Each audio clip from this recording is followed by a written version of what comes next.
Government business, bills, first readings. The International Tax Corporation Economic Substance Bill 2018.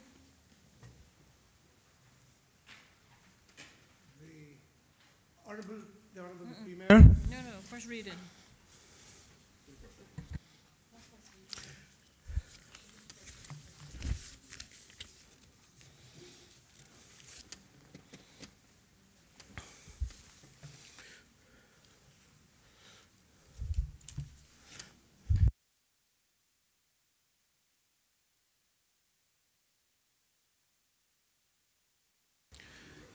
Thank you, Mr. Speaker.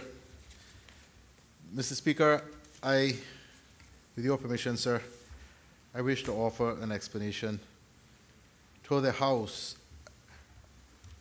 in relation to the three bills that we are now coming on to. The International Tax Corporation Economic Substance Bill 2018, the Companies Amendment Number 2 Bill 2018, and the Local Companies Control Amendment Bill 2018. Mr. Speaker, these three bills were all published on the 6th of December 2018. Today is the 17th of December 2018, and thus the bills have not met the 21-day notice requirement as provided for in Section 77, subsection 2 of the Cayman Islands Constitution Order 2009, which provides that standing orders shall require that, except in a case of emergency, every bill introduced by the government shall be published at least 21 days before the commencement of the meeting at which it is scheduled to be introduced. Mr. Speaker, this is unusual. In the 5.5 years since I've been Premier, this has only occurred once, that the government has needed to advise this House that because of the circumstances, the notice requirement cannot be met. Mr. Speaker, the circumstances in this particular case are that we are required, as are countries around the world, and certainly many of our competitor jurisdictions with respect to financial services, such as Bermuda and the British Virgin Islands, and indeed, Mr. Speaker, the Crown dependencies as well, particularly Jersey and Isle of Man. We are required to pass legislation which establishes a requirement for economic substance with respect to entities, or on the part of entities which do business in the jurisdiction. That is a simplified version of a much more complex issue to which the Minister for Financial Services will speak when she rises. But there is an imposition of a date by which the legislation must be passed and in effect, which is the 31st of December 2018. Mr. Speaker, this has been an ongoing process, one which the government has been engaged in for the best part of 2 years, and certainly the last year in particular there's been very intense work. Collaboration, consultation with the industry here, and a formal consultation process with both the European Commission through the Code of Conduct Group and the OECD through their Forum on Harmful Tax Practices, a process that is, even as I speak, ongoing. The dialogue is ongoing, as is the continued consultation with industry. We have done everything we possibly could to meet the 21-day notice period, but it became apparent to us that to do that would mean that we did not take advantage of the opportunity for consultation and dialogue to the fullest extent between some of our competitor jurisdictions as well as the various European agencies of which I have just spoken. And also, Mr. Speaker, quite frankly, to take advantage of the fact that some of those other jurisdictions had actually published their proposed legislation. And we were able to take advantage of the feedback from the European Commission, the Code of Conduct Group, and the FHTP with respect to those bills that they published. Indeed, Mr. Speaker, and it is a matter of public knowledge, so I can mention it. Today, we see in the Bermuda Gazette that the EU have rejected their bills as being inadequate in terms of the standards and requirements which they have set. So we have delayed as long as we possibly could getting to this point in our effort to try to get this right. I have had a discussion with the leader of the opposition, explained this to him, and he fully understands and appreciates the challenges that we are meeting, and has, I think, quite appropriately agreed that in the circumstances he will not object to the matter proceeding today. So, Mr. Speaker, on that basis, I've also had discussions with the Honorable Attorney General and with the Governor, because the Governor has to assent to the bills once they are passed. And we obviously need time between the passage of the bills here in this House for the Attorney General to obtain what's called a vellum copy of it, provide an opinion to the Governor that the bill meets the constitutional requirements in the sense that it doesn't breach any of the rules and human rights principles and the whole set of criteria in order that the Governor can be properly advised and satisfied to assent to the bills and for them to come into effect before the 1st of January next year. So, Mr. Speaker, I thought it was important that I explain this to the House and to the broader public, why there is this unusual situation where we are proceeding to deal with bills which have not met the 21-day notice requirement as set out in the Constitution.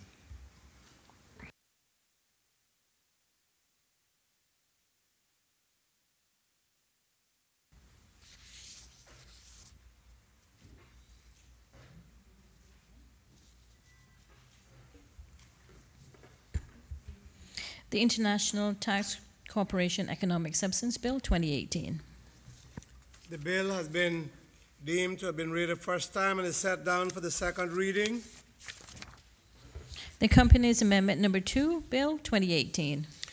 The bill has been deemed to have been read the first time and is set down for the second reading. The Local Companies Control Amendment Bill 2018. The bill has been deemed to have been set down for the first time. read the first time and set down for the second reading. Second readings, the International Tax Cooperation Economic Substance Bill 2018. The Honorable Minister of Financial Services. Thank you, Mr. Speaker. Mr. Speaker, I beg to move the second reading of a bill entitled the International Tax Cooperation Economic Substance Bill 2018. The bill has been duly moved. Honorable Minister. Thank you, Mr. Speaker. Mr. Speaker, I rise to present the bill on behalf of the government. It is a bill that seeks to fulfill the Cayman Islands government's commitment to the EU Code of Conduct Group, of which I'll refer to as the COCG going forward, in connection with the European Union's, the EU, list of non-cooperative jurisdiction for tax purposes and address recommendations from the OECD's BEPS Inclusive Framework. Mr. Speaker, for more than 50 years, our own Caymanian people have joined efforts with persons who made the wise choice to call these islands home. And together, we've built a solid financial services industry that for decades has been the strongest economic pillar of our economy.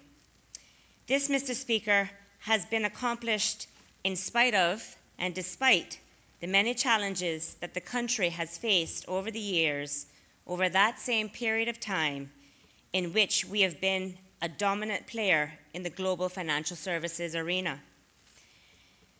Mr. Speaker, from the late 70s, the Cayman Islands has no longer been the islands that time forgot.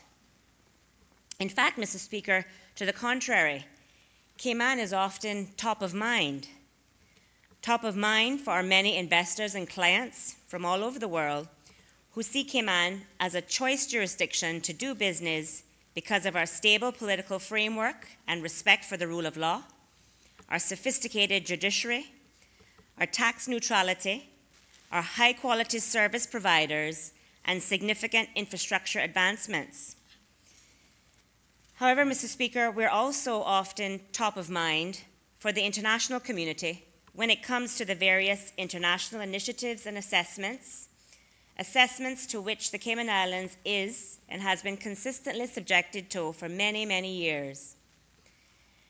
And unfortunately, Mr. Speaker, we're often top of mind for our detractors who love to create stories to feed the popular misconceived narrative of the Cayman Islands, which mirrors the infamous Hollywood drama of old, instead of the reality that exists. Yet, Mr. Speaker, through it all, Cayman has continued to rise. We have continued to lead and to prosper. Mr. Speaker, if our history as a country has taught us anything at all, it has taught us that the only thing permanent in life is change. And for us, change has occurred in a relatively short period of time. And in the world of global finance, Mr. Speaker, the pace of change seems to have significantly increased post the financial crisis in 2008-2009.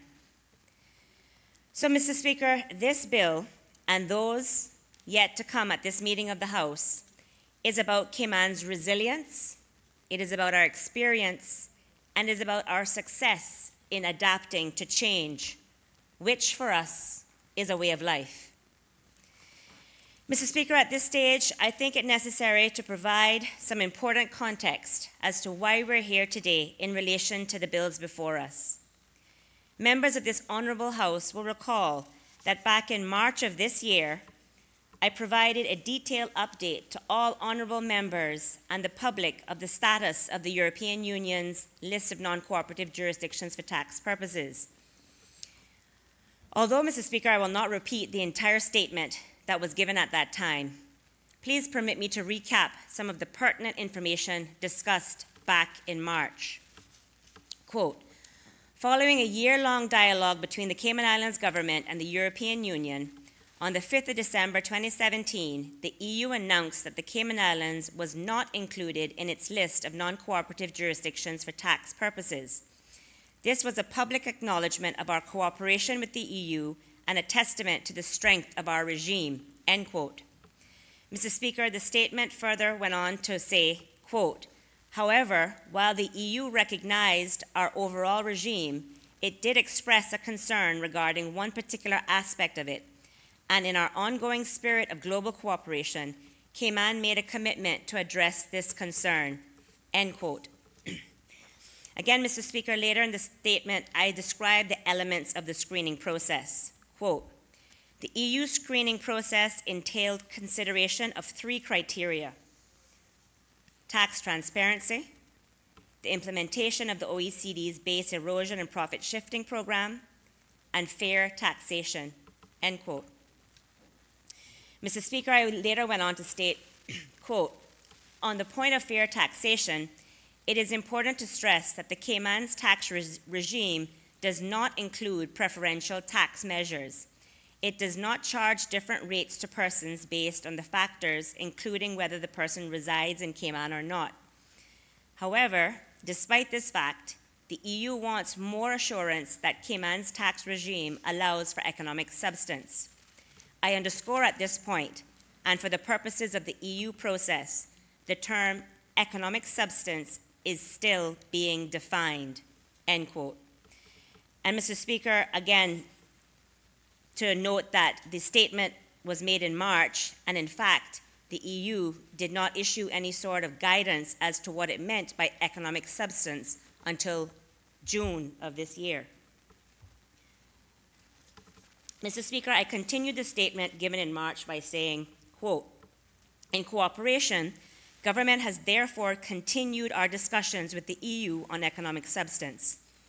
As it relates to the process going forward, 1, the EU is now in the monitoring phase of the commitments made by countries, including Cayman. 2, to eliminate the EU's concern about allowing the incorporation of companies that are not allowed to operate in our local economy, which is sometimes referred to as ring fencing, government has committed to revising Cayman's exempted companies regime to allow those entities to operate in the local economy only if local participation requirements are met. 3, to elaborate on what I mentioned earlier, Cayman and the EU are also discussing enhanced accounting and regulatory reporting obligations and the definition of economic substance for relevant business. 4, and importantly, the government will continue to consult with the financial services industry on any legislative amendments that may be necessary. This is in line with government's long-standing practice, as we recognize that ongoing dialogue with our key stakeholders is paramount to the current and future success of the Cayman Islands financial services industry. This is also in keeping with the practice adopted from the beginning of this latest EU screening process. To this end, the Premier and I, along with the Ministry's technical team, have already met with representatives of each of the financial services industry associations to update them on the process, the commitments, and the ongoing discussions with the EU. Our collective goal is to ensure that we continue to protect, promote, and to grow our vibrant and vital financial services industry, end quote. Mr. Speaker, prior to making this statement in this Honorable House in mid-March, the Ministry issued a press release on the 9th of March stating the outstanding EU issues and what the Cayman Islands had committed to address by the end of 2018. As expressly stated in the press release issued then, those commitments related to the perceived ring fencing of exempted companies, accounting and regulatory obligations, and sufficient economic substance for relevant business. Mr. Speaker, this public pronouncement in the press release on the 9th of March was in fact preceded by a meeting with the representatives from the financial services industry associations with whom the ministry consults as a matter of course as it relates to financial services legislative and regulatory changes proposed. And that meeting actually took place on the 3rd of March with the industry, all of the industry association representatives. So, Mr. Speaker, I begin by saying all of that in order to set the record straight. Contrary to what some in the local media and some editorials might wish the public to believe, from as far back as early March of this year, the ministry and the government outlined to the public at several different times, using several different mediums, what the EU concerns were and what the commitments made by the Cayman Islands in November 2017 were to address these concerns, and, importantly, what the process intended to be followed by the government, being, namely, to continue to consult with the financial services industry on legislative amendments that may be necessary. So, Mr. Speaker, it really should not come as any surprise to anyone that the very same consultation process that was laid out in this Honourable House in March of this year was indeed followed according to the plan. Mr. Speaker, I intend to speak more in detail about the consultation process carried out by the Ministry and the Government throughout this year. But before I do, permit me to briefly address another important contextual point that needs to be made in relation to the bills before us today. Mr. Speaker, it is also important to give some context to the bills in relation to the global standards applicable to tax cooperation and Cayman's particular journey in international tax cooperation. Mr. Speaker, international cooperation between governments on tax matters is not new. It operates according to a set of agreed rules and standards.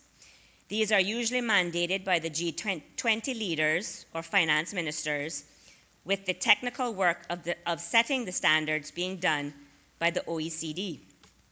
The OECD is the leading international organization for global tax policy. And as with all standards, Mr. Speaker, they evolve over time and are kept under review. These standards are rolled out globally and do not affect Cayman alone. Mr. Speaker, there are two main areas in international tax that are of particularly relevance to us, that being the tax transparency and exchange of information and the base erosion and profit shifting.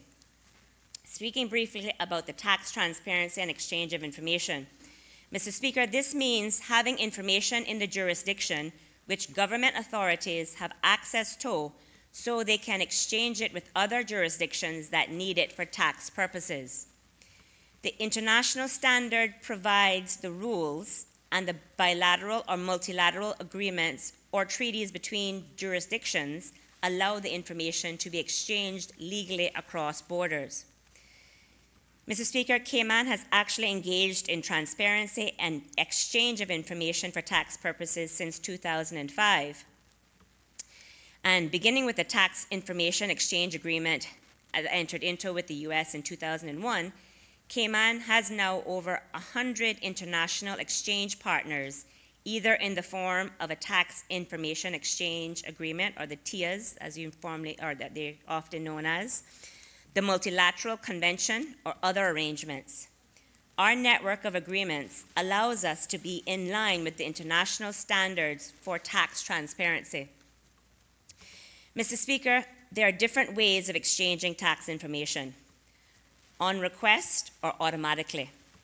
The biggest event in the automatic exchange in recent years is the Common Reporting Standard, which followed the introduction of FATCA by the US. Cayman introduced FATCA in 2014 and an equivalent with the UK in 2015, and introduced CRS in 2017. Mr. Speaker, there are over 100 jurisdictions that have implemented the CRS, including all G20, OECD, and EU countries, all UK overseas territories and Crown dependencies, and all financial centers, for example, including Singapore, Hong Kong, Mauritius, Bahamas, Barbados, and the like. The global CRS exchange network is up and running, Mr. Speaker. Mr. Speaker, the international standards on transparency and exchange of information are monitored and reviewed by the Global Forum on Transparency and Exchange of Information for Tax Purposes, or the Global Forum for short. There are now 154 member jurisdictions in the Global Forum, and the number continues to grow. It is the largest tax body in the world and includes all G20, OECD, and EU countries, all the UK overseas territories and crown dependencies, and all other international financial centers, again, such as Singapore, Hong Kong, Bahamas, etc. All members commit to the international standards for exchange of information on request and automatic exchange of information. Every jurisdiction is a member on an equal footing and has a seat at the table. Every jurisdiction gets peer-reviewed against the international standards, and the exchange on request reviews are now in the second round, and the automatic exchange reviews will begin in earnest in 2019. In November 2018, the Global Forum annual meeting approved the rules and procedure for the automatic exchange of information reviews coming up in 2019. Mr. Speaker, speaking now to the base erosion and profit shifting, which is relevant to the particular bill before us now. In 2013, the OECD was mandated by the G20 to deal with the global issue of businesses moving profits from one jurisdiction to another and of adopting practices which affected countries' tax bases. This became the BEPS project and focused on corporate tax avoidance. In 2015, the OECD produced 15 BEPS actions with the aim of dealing with these concerns.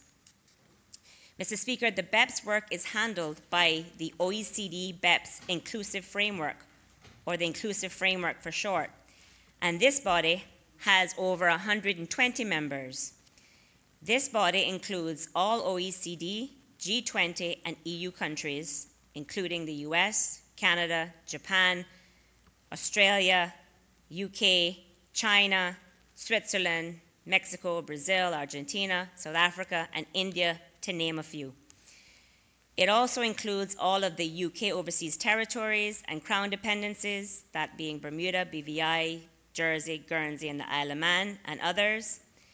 It also includes other major financial centers, including Singapore, Hong Kong, Mauritius, Bahamas, Barbados, and the like. Members of the Inclusive Framework are on an equal footing, with all having a seat at the table.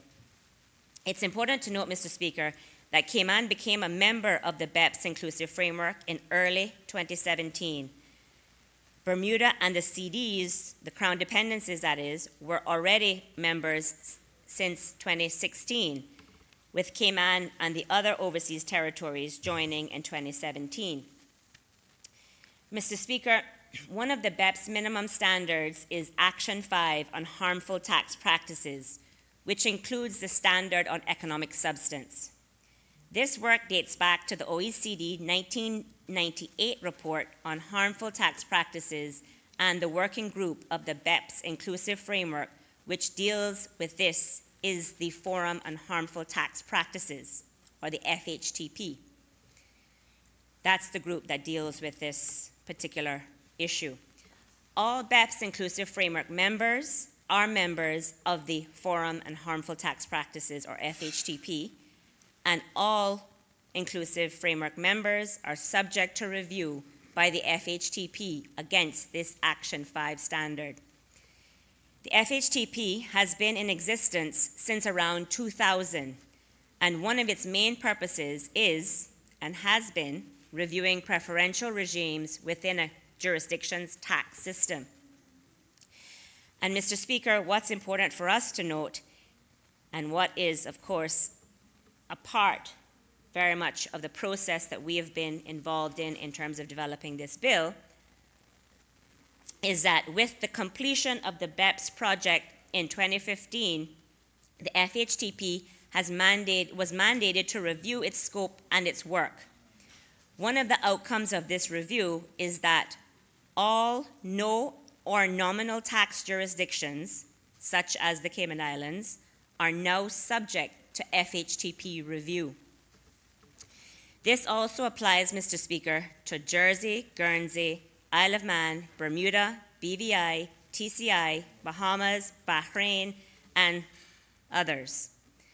Mr. Speaker, it's also important to note that all the other jurisdictions with corporate tax systems are already within the scope of FHTP, for example, being all the G20, EU, and financial centers such as Singapore, Barbados, Mauritius, and the like. These were a part of the FHTP scope prior to the new inclusion of the all or no nominal tax jurisdictions, which have now brought Cayman into the scope of this work. Mr. Speaker, hundreds of regimes have been reviewed over the years, and many jurisdictions have either amended or abolished preferential tax provisions following FHTP assessment. Mr. Speaker, these changes or commitments to change are subject to ongoing monitoring by the FHTP. Mr. Speaker, the FHTP standard on economic substance is the same, has been adopted as the EU or by the EU Code of Conduct Group terms of reference on the 2.2 jurisdiction and is the basis of the proposed legislation. So, Mr. Speaker, I hope that this overview was helpful in terms of putting the work that we have been doing in the global context, and now the global context which is applicable to the Cayman Islands in this regard.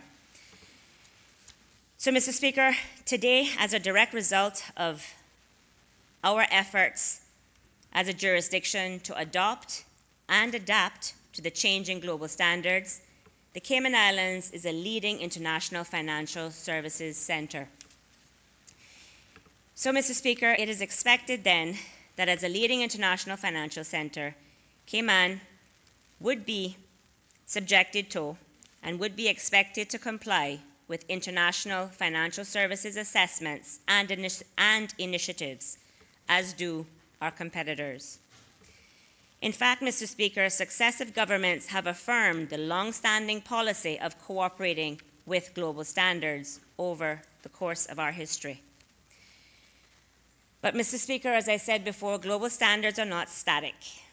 They evolve, and moreover, they don't always originate from global bodies, as we have seen with the example of the US FATCA, the Foreign Account Tax Compliant Act, which has now been adopted by the OECD as the common reporting standard. So when Cayman introduced FATCA in 2014, it actually put us in good standing when CRS was launched in 2017. We were prepared when the US standard became the global standard, and we adapted accordingly. With this in mind, Mr. Speaker, for the better part of this year, the Cayman Islands as a jurisdiction has been developing our response to the European Union's non-cooperative tax jurisdiction initiative. I say, Mr. Speaker, that we've been developing our response as a jurisdiction because, indeed, that has been the case. It is the government's practice to have robust consultation with stakeholders, and this time, led often by the Premier, myself, and the Ministry of Financial Services, our consultation was particularly extensive by design.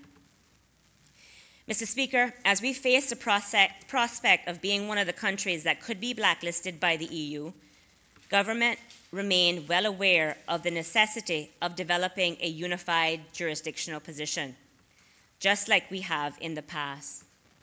From those experiences, Mr. Speaker, we know that having a unified jurisdictional position on global standards gives industry clients confidence in our regime, gives Cayman continued fiscal stability, and gives the global financial services industry and community a competitive and compliant jurisdiction from which to do and conduct business in the Cayman Islands. So, Mr. Speaker, arriving at this position, of course, takes time. And again, considering the importance of our industry, government has a responsibility to do all that we can do to try as best as possible to get this right. And, Mr. Speaker, we take that responsibility very seriously.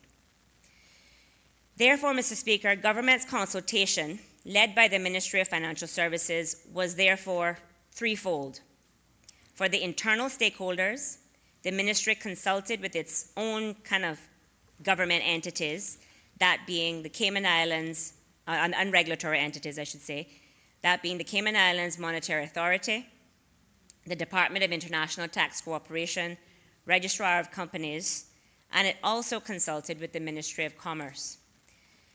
Externally, Mr. Speaker, the ministry solicited and received extensive feedback from the local financial services industry, again, according to the plan that was outlined back in March of this year. And working with the Ministry of Commerce, Mr. Speaker, feedback was also received from the Chamber of Commerce. An overview, Mr. Speaker, just to give a brief overview of the timeline and the types of activities and the intense consultation that took place are as follows.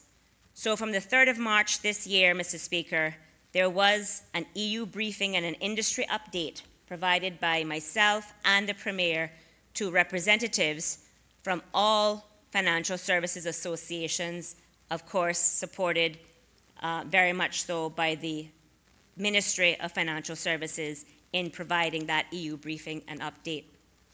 Mr. Speaker, on the 26th of April, there was also an EU briefing presentation.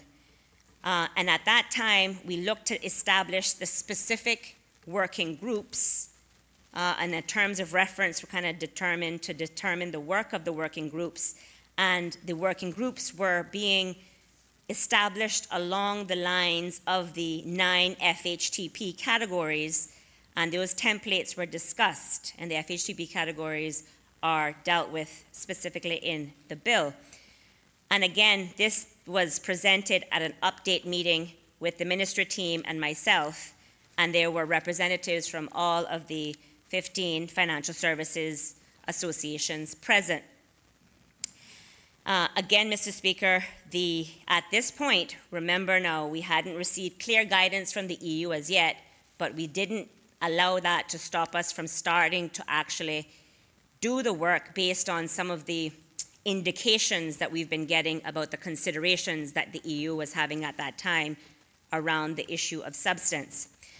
So from 7th of May to the 16th of May, during that period, there were intensive working group subcommittee meetings held, led by the Ministry of Financial Services representatives working with the individual representatives nominated by each of the financial services industry representative associations.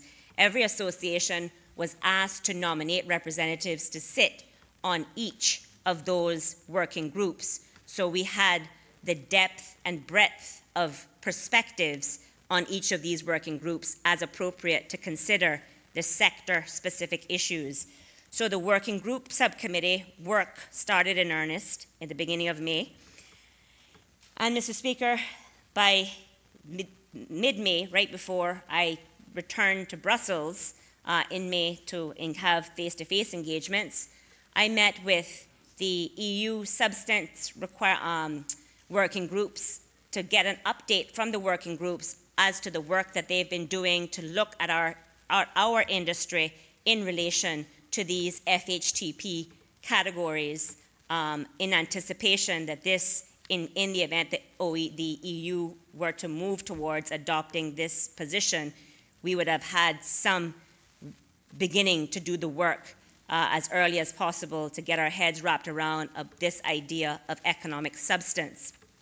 So I got an update from the working group on the work that they've done on a sector-by-sector analysis.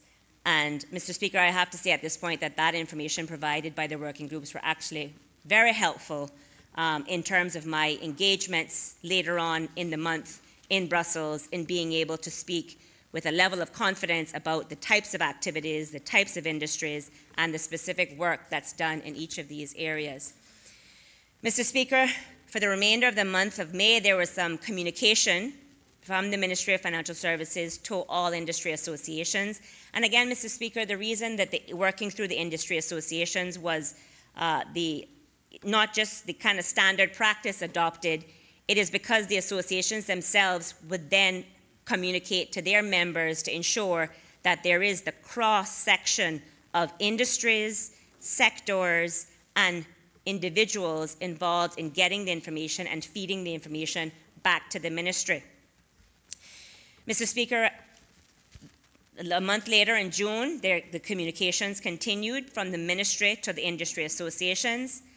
And during the last 2 weeks in June, they were working group subcommittee meetings, working again, looking at what the work of those individual industry groups how it needed to continue to evolve based on the feedback that was provided post our trip to Brussels in May. And Mr. Speaker, it's also important to note that in June was when the EU Code of Conduct Group published its scoping paper for the 2.2 jurisdictions, as I said. So it was only then in June that we were able to get some sort of clarity as to what the Code of Conduct Group was requesting as it relates to substance. And so the work of the working groups resumed around looking at the paper in more detail. And at the same time, we then initiated ongoing weekly meetings, Mr. Speaker, till present, weekly meetings with some high-level advisory group made up of senior financial services executives to help to discuss and thrash out these issues as they continued to develop.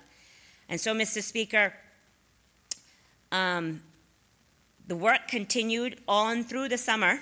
In July, there were industry association communications. In August, there was information provided by the industry. Requests were made for information to help us again drill down into what these areas and the impact of these areas and what it means for our industry, to help us to shape what responses we should or shouldn't make in this regard. And then in September, there was further communications to the industry from the ministry and back and forth from the industry to the ministry. In October, Mr. Speaker, there was another all-industry update meeting with representatives of all the financial services associations to kind of bring them up to speed collectively about all the work that had gone on during the summer. That took place at the beginning of October with myself and then representatives from the ministry, led by representatives from the ministry. And as I said, every financial services association representative, the 15 were present at that meeting, 15 associations having multiple representatives present.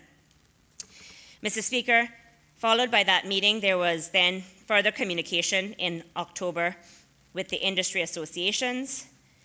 And on the 9th of October, Mr. Speaker, was when we actually had the industry consultation on the industry draft of the bills. And Mr. Speaker, it's important to say that this idea of having industry consultation before any bills are published is standard practice.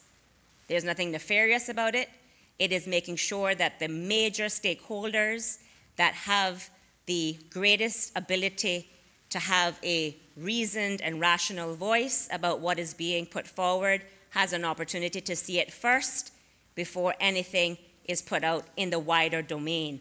And given the sensitivities, obviously, about this particular issue, and as a jurisdiction, and we're not the only jurisdiction, as the Premier has said and as I've outlined, of having to grapple with these issues and what it means for the industry and what it means for the country, we felt that there was no reason to deviate from the standard norm of having these initial consultation drafts to be consulted on by industry first. So in total, Mr. Speaker, there were at least 3 consultation drafts that were issued and were consulted on and were comments received on as it relates to the bills and the bills that we see before us today.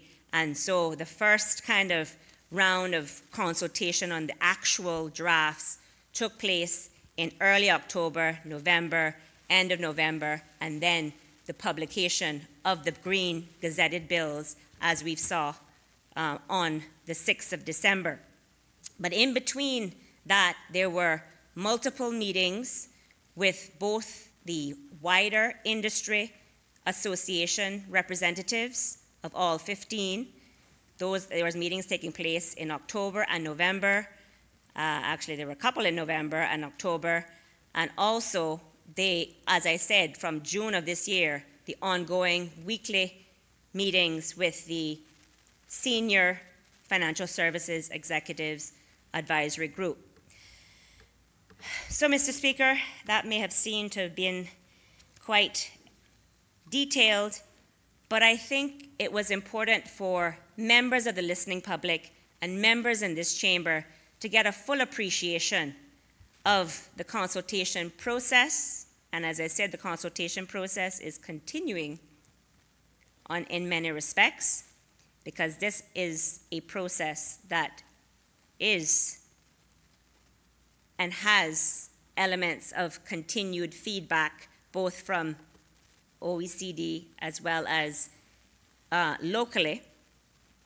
But, Mr. Speaker, overall, it is certainly fair to say that the consultation comprised of numerous meetings and communications with industry. As I said, there were 9 separate working groups established specifically to look at each of the FHTP categories that is related to what is known as the relevant activities in the bill.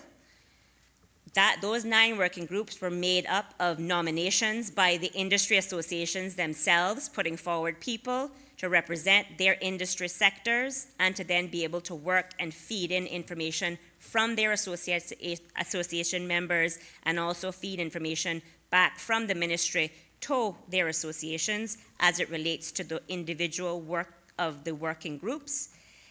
There was also the group meetings with all of the financial services industry representatives, the heads of the associations and their nominees, to attend on behalf of the association.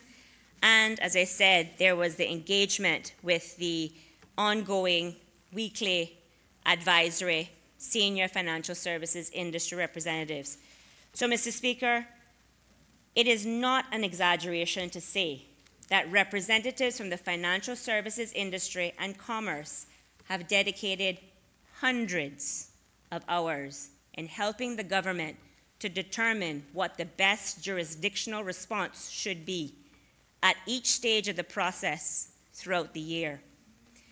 Mr. Speaker, I would like to acknowledge the 15 industry associations who were actively involved throughout the consultation process, beginning in March of this year.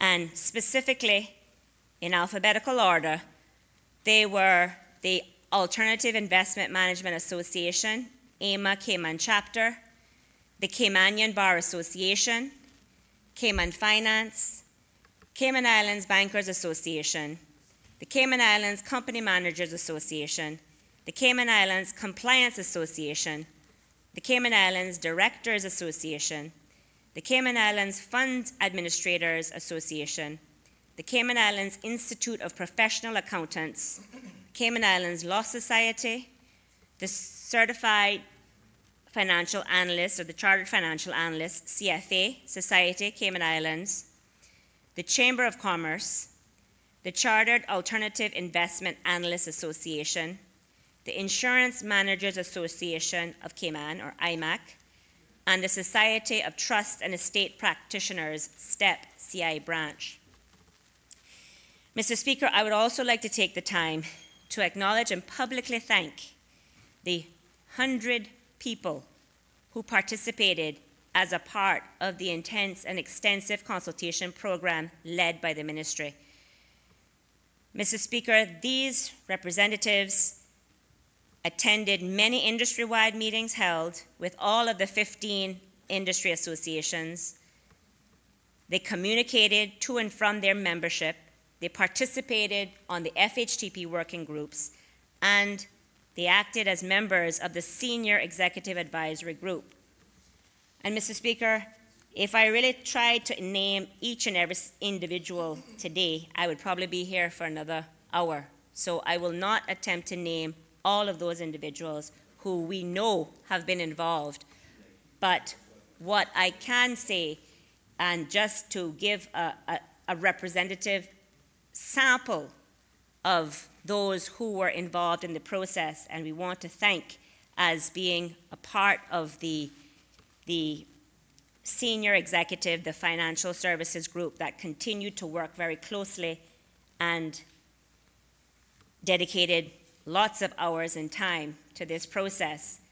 We'd like to name and just acknowledge, as again, as an example, a representative example, Mr. Alistair Robertson, Anton Duckworth, Mr. Connor O'Day, who is the chairman of Cayman Finance, Mr. David Rich, Ms. Deborah Drummond, Mr. Donnie Banks, Mr. Don Seymour, Ms. Ingrid Pierce, Mr. John Fowler, Mr. Jonathan Green, Mr. Paul Lumsden, and Mr. Rohan Small. And as I said, Mr. Speaker, this is certainly not an attempt to, in any way, shape, or form, not to recognize the hard work of the over 100 people who participated at some level of this process. And I want to thank each and every one who participated in this extensive consultation process for submitting feedback and comments throughout.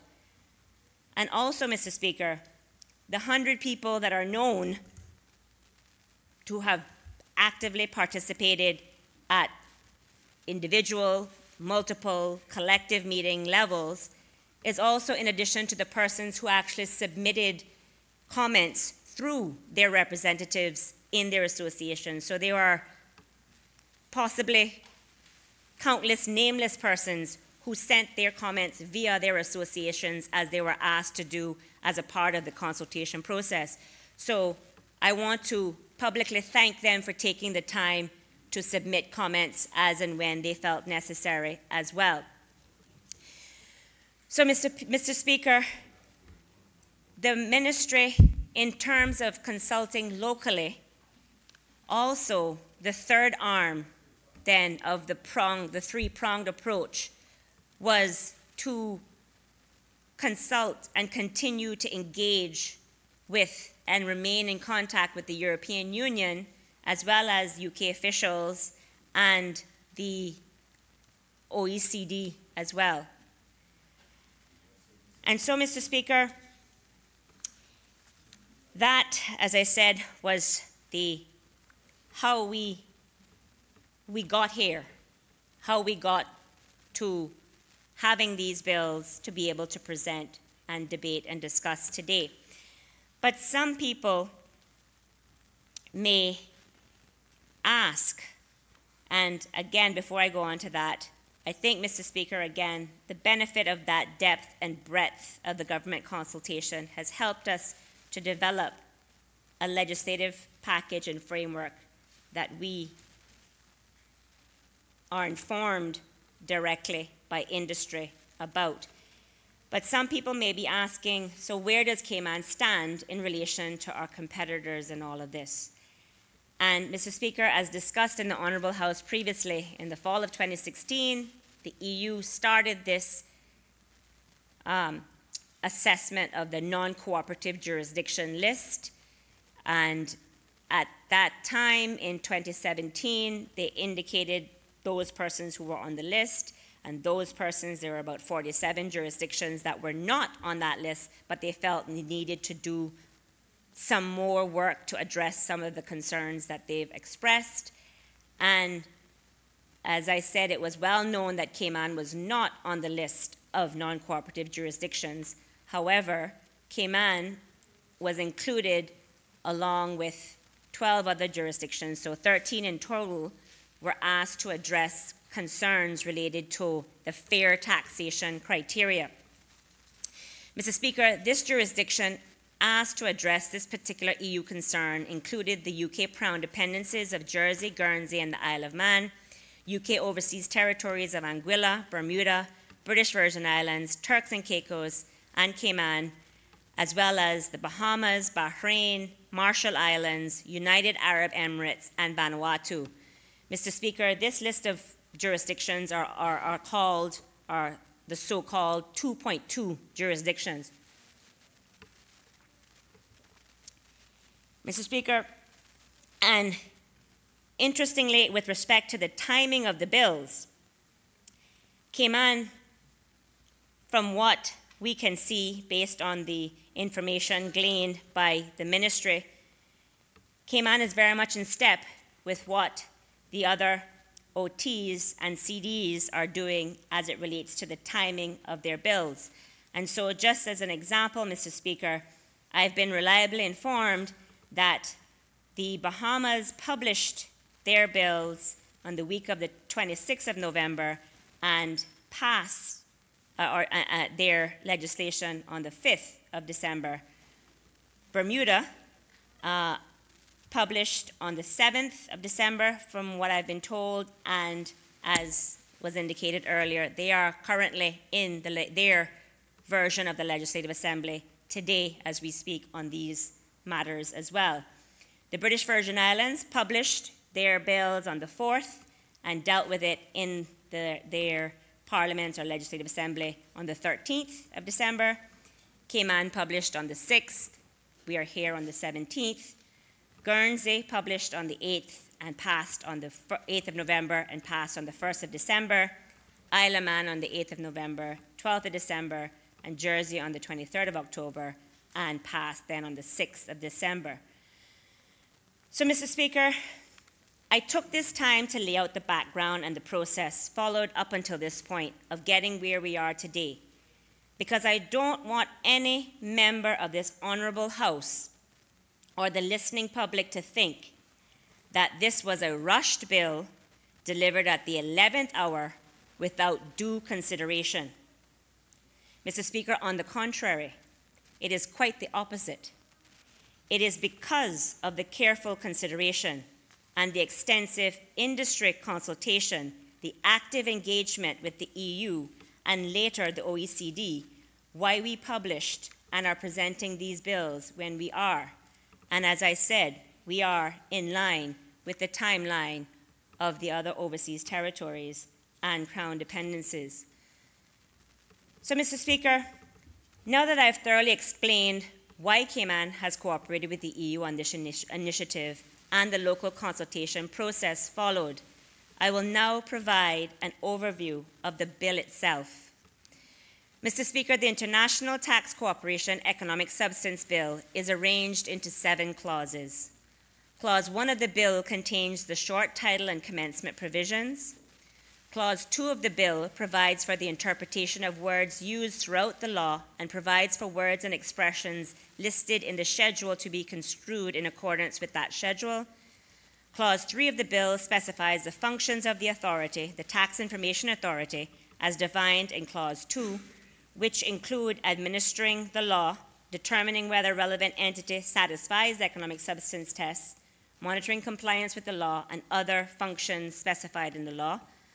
Clause 4 of the bill requires a relevant entity to satisfy the economic substance test in relation to any relevant activity carried on by that relevant entity, and the relevant entity is required to satisfy the economic substance test in relation to a relevant activity from such date as may be prescribed. Clause 5 gives the authority the power to issue guidance on how the economic substance test may be satisfied. Clause 6 gives the authority the power to determine whether a relevant entity satisfies the economic substance test for any financial year of the relevant entity commencing on or after the prescribed date. Clause 7 requires a relevant entity to notify the authority annually of whether or not it is carrying on the relevant activity. If the relevant entity is carrying on a relevant activity, whether or not all or any part of the relevant entity's gross income in relation to the relevant activity is subject to tax in a jurisdiction outside of the islands, and the date of the end of its financial year. A relevant entity that is required to satisfy the economic substance test is required to provide the authority with a report which must include certain information in respect of the relevant entity. Mr. Speaker, Clause 7 also provides the authority with the power by notice served on any person that the authority reasonably believes to have relevant information to require that person to provide the authority with information or make available for inspection books, records, and other documents as may be reasonably required by the authority for the purpose of discharging the authority's functions under this law. Clause 8, Mr. Speaker, provides for notice of a failure to satisfy the economic substance test to be given at a relevant entity, and provides for the imposition of penalties and for a court process through the registrar for further action to be taken. Clause 9 provides for appeals against the determination of the authority. Clause 10 gives the authority the power, in accordance with the relevant international standards and schedule agreements, to provide the information provided to it under the law in respect of a relevant entity that is required to satisfy the economic substance test in relation to a relevant activity to the competent authority in the relevant jurisdiction. Clause 11 makes provision with respect to the confidentiality of information. Clause 12 provides that the authority is not liable for damages for anything done or omitted or discharged in its function under the law unless it is shown that the act or omission was in bad faith. Clause 13 creates a summary offence for knowingly or willfully supplying false or misleading information to the authority under the law. Clause 14 provides for the liability of officers of a body corporate where the offence is committed by the body corporate. Clause 15 gives Cabinet the power to make regulations, including regulations prescribing enforcement provisions and appeals. Clause 16 gives Cabinet the power to make regulations to provide for such savings, transitional and consequential provisions to have effect in connection with the coming into operation of any provision of the law as are necessary and expedient. And the schedule contains definitions for certain words and expressions used in the law. So, Mr. Speaker, before I commend this bill for a second reading, I must take the time to recognize my extremely hardworking and dedicated staff at the Ministry of Financial Services and all those persons who assisted in the development of this bill from that perspective as part of Cayman's legislative package. And Mr. Speaker, I would like to give my heartfelt thanks to Chief Officer Dr. Dax Bazeo, Director of the Department of Financial Services, Mrs. Michelle Bahadur, the Director of the Department of International Tax Cooperation, Mr. Duncan Nicol, Mr. Peter Stafford, Ms. Andrea Proctor, Mr. Wilbur Welcome, Ms. Ralna DaCosta, Mr. Samuel Jacques Cloutier, Ms. Shanna Best, Ms. Angela Piercy, and Mr. Matthew Yates, who are the staff of the ministry. But also, Mr. Speaker, I would like to give a heartfelt vote of gratitude to the Special Projects Manager, Ms. Anna Gabo, who has been contracted to work with the ministry specifically to assist with this very arduous, very time-consuming, and very engaging process, as have been all of the staff of the ministry I've just mentioned. And last but certainly not least, Mr. Speaker, I would like to recognize Ms. Karen Stephen Dalton of the Legislative Drafting Department, who has worked tirelessly to circulate the various drafts, to incorporate the comments received all hours of the day, all hours of the night. And the entire team, Mr. Speaker, has shown tremendous dedication. They have shown tremendous perseverance under often very stressful times and what I know to be near impossible time frames. Because truth be told, Mr. Speaker, sometimes I was guilty of asking for those impossible time frames. But the team has stepped up and they have done an amazing job. And I want to say and put on record, on behalf of the government, our thanks in this regard. Mr. Speaker, I also want to thank all those members in this Honourable House who made themselves available to discuss the bills and to answer and give the team the opportunity to answer whatever questions that they may have. And at this stage, Mr. Speaker, I will conclude my presentation of the proposed bill and I therefore commend the International Tax Cooperation Economic Substance Bill 2018 to this Honourable House for passage.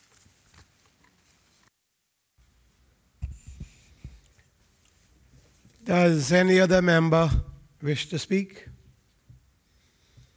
Does any other member wish to speak? The Honourable Member from Borden Town West.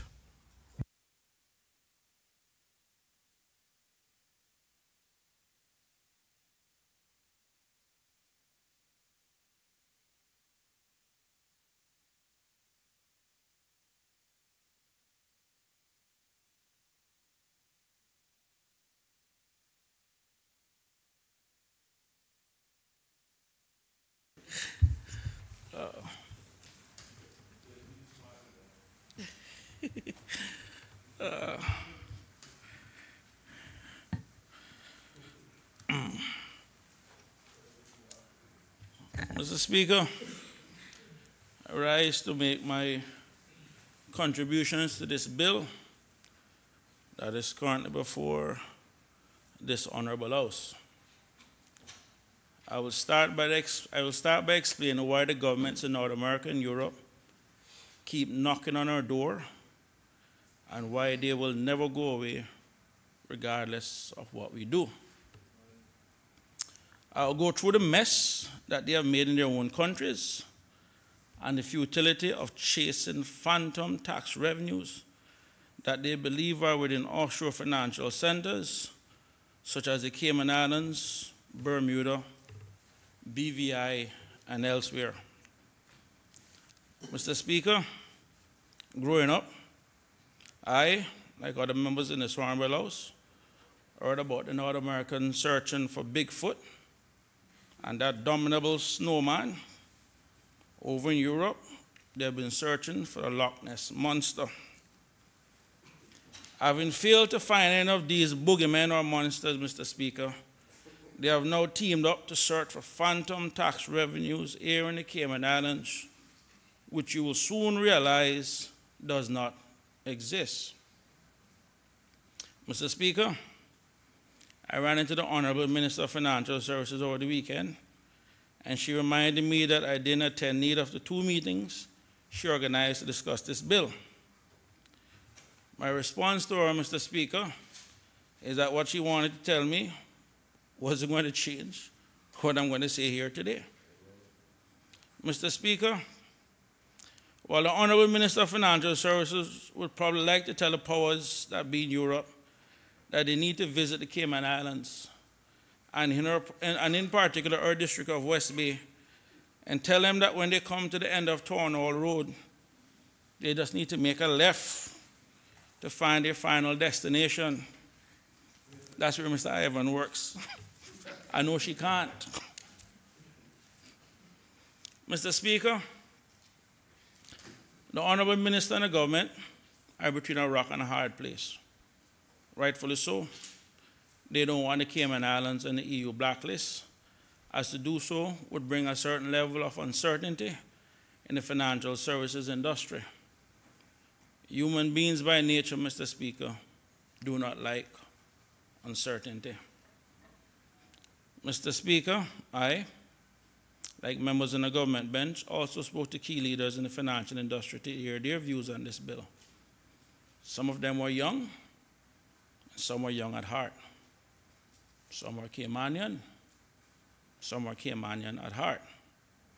And while I agreed with some and disagreed with others, one thing is clear, Mr. Speaker.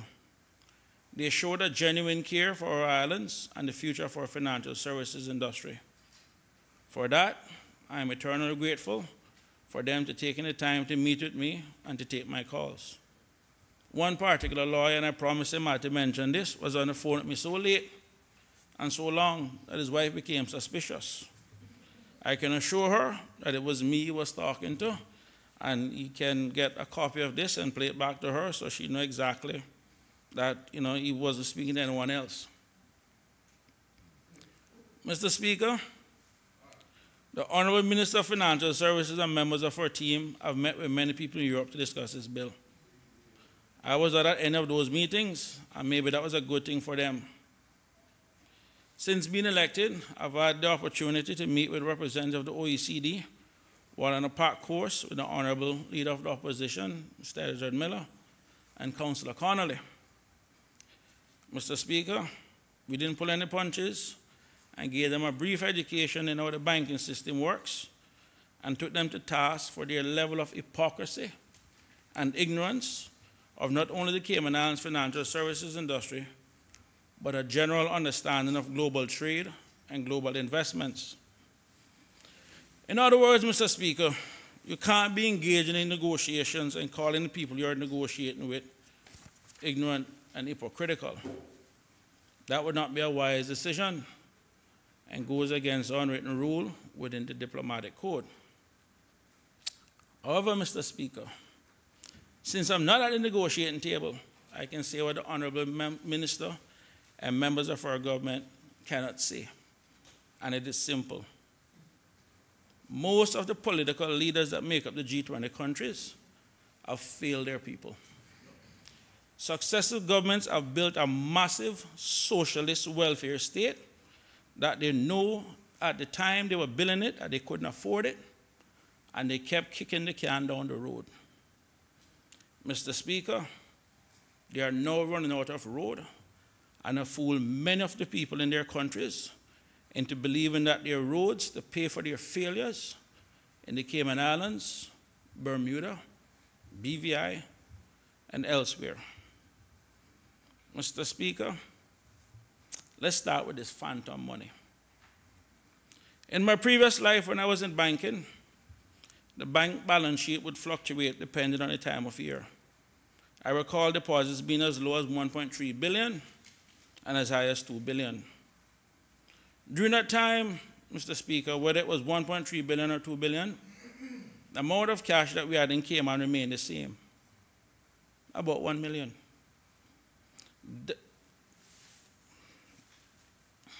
That represented the funds we had in the vault. Do you know where the rest of the money was? It was in the correspondent banks in North America, Europe, and Asia. The money was never here. It never came here either, and it never left their countries. Mr. Speaker, at the end of 2007, according to the Cayman Islands Monetary Authority banking sector report, there was just over US $732.5 billion in Class A and Class B banks. Do you know what amount of that cash is actually in the Cayman Islands? 63 million. The money they had sitting in the vaults. That's right, Mr. Speaker, not even 1%, not even 0.5%. It's even less than 0.1%. Mr. Speaker, the point I'm making is that they are looking for money that sits in their banks. The money never left. It's an academic accounting entry. Are we therefore then, Mr. Speaker, to believe that the mighty governments of North America, Europe, and Asia, with their sophisticated technology and their intelligence services, don't have any idea who or where the funds that are sitting in their banks that they regulate belongs to or come from? Mr. Speaker, that is like saying that there is a can of soup sitting on a shelf in one of our local supermarkets, and the government lacks authority and the ability to go into that supermarket with a can opener to open it to see what is inside. Really, Mr. Speaker? Those governments have done far worse to their own people, but they would have us believe that they have no idea who deposits in their countries belongs to. But, Mr. Speaker, to make matters worse, and let's just say for a minute that we believe them that they don't know who the money belongs to, as they don't know who owns these corporate entities. We have the beneficial ownership issue coming down the line. In short, Mr. Speaker, the money is in their bank. They have told us we must enact laws to tell them who own the monies that are sitting in their banks. What else do they need from us to go and collect taxes from their people? Mr. Speaker, every single thing that they have asked for in the last 20 plus years, we have given them, and they still can't collect the money they are looking for. And the reason they can't get this money is simple. It does not exist. And Mr. Speaker, if they still believe that this money exists and they still can't find it, then they're either incompetent or stupid and should be fired. And I encourage the voters in those countries to fire them and the bureaucrats and technocrats that are getting paid to perpetrate this fraud and scam on their people. Mr. Speaker, today I'm going to tell the Caymanian people, today I'm going to tell the Caymanian people and those who are following these events that while I can go back to the American Revolution or French Revolution, don't worry, I won't. Instead, I'll start with the United States and head east. I believe the United States' hypocrisy and ignorance can best be found in these lines from Ronald Reagan's first inaugural address, delivered January 20th, 1981, where he said,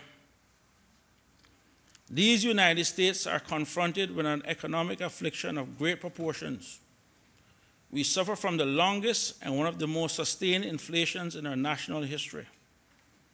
It distorts our economic decisions, penalizes thrift, and crushes the struggling young and the fixed-income elderly alike. It threatens to shatter the lives of millions of our people. Idle industries have cast workers into unemployment, human misery, and personal indignity. Those who do work are denied a fair return for their labor by a tax system which penalizes successful achievement and keeps us from maintaining full productivity. But great as our tax burden is, it has not kept pace with public spending.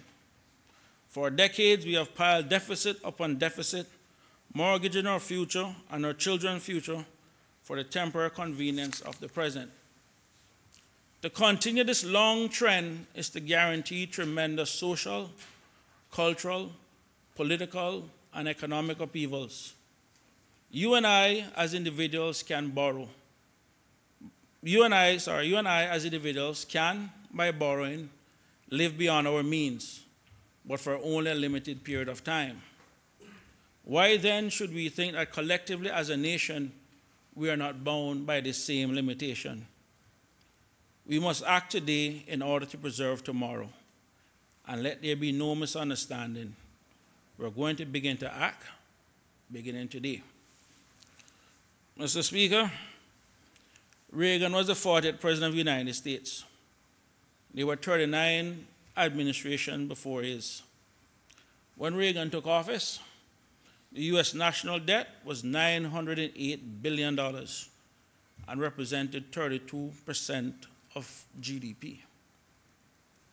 At the end of 1988, the U.S. national debt was $2.857 trillion and 49% of GDP. In essence, Mr. Speaker, Reagan put short of just short of $2 trillion, or 215% on the U.S. national debt. In essence, Mr. Speaker, despite such inspiring words at the start of his term, the 40th president went on to put on more debt than the 39 previous presidents combined.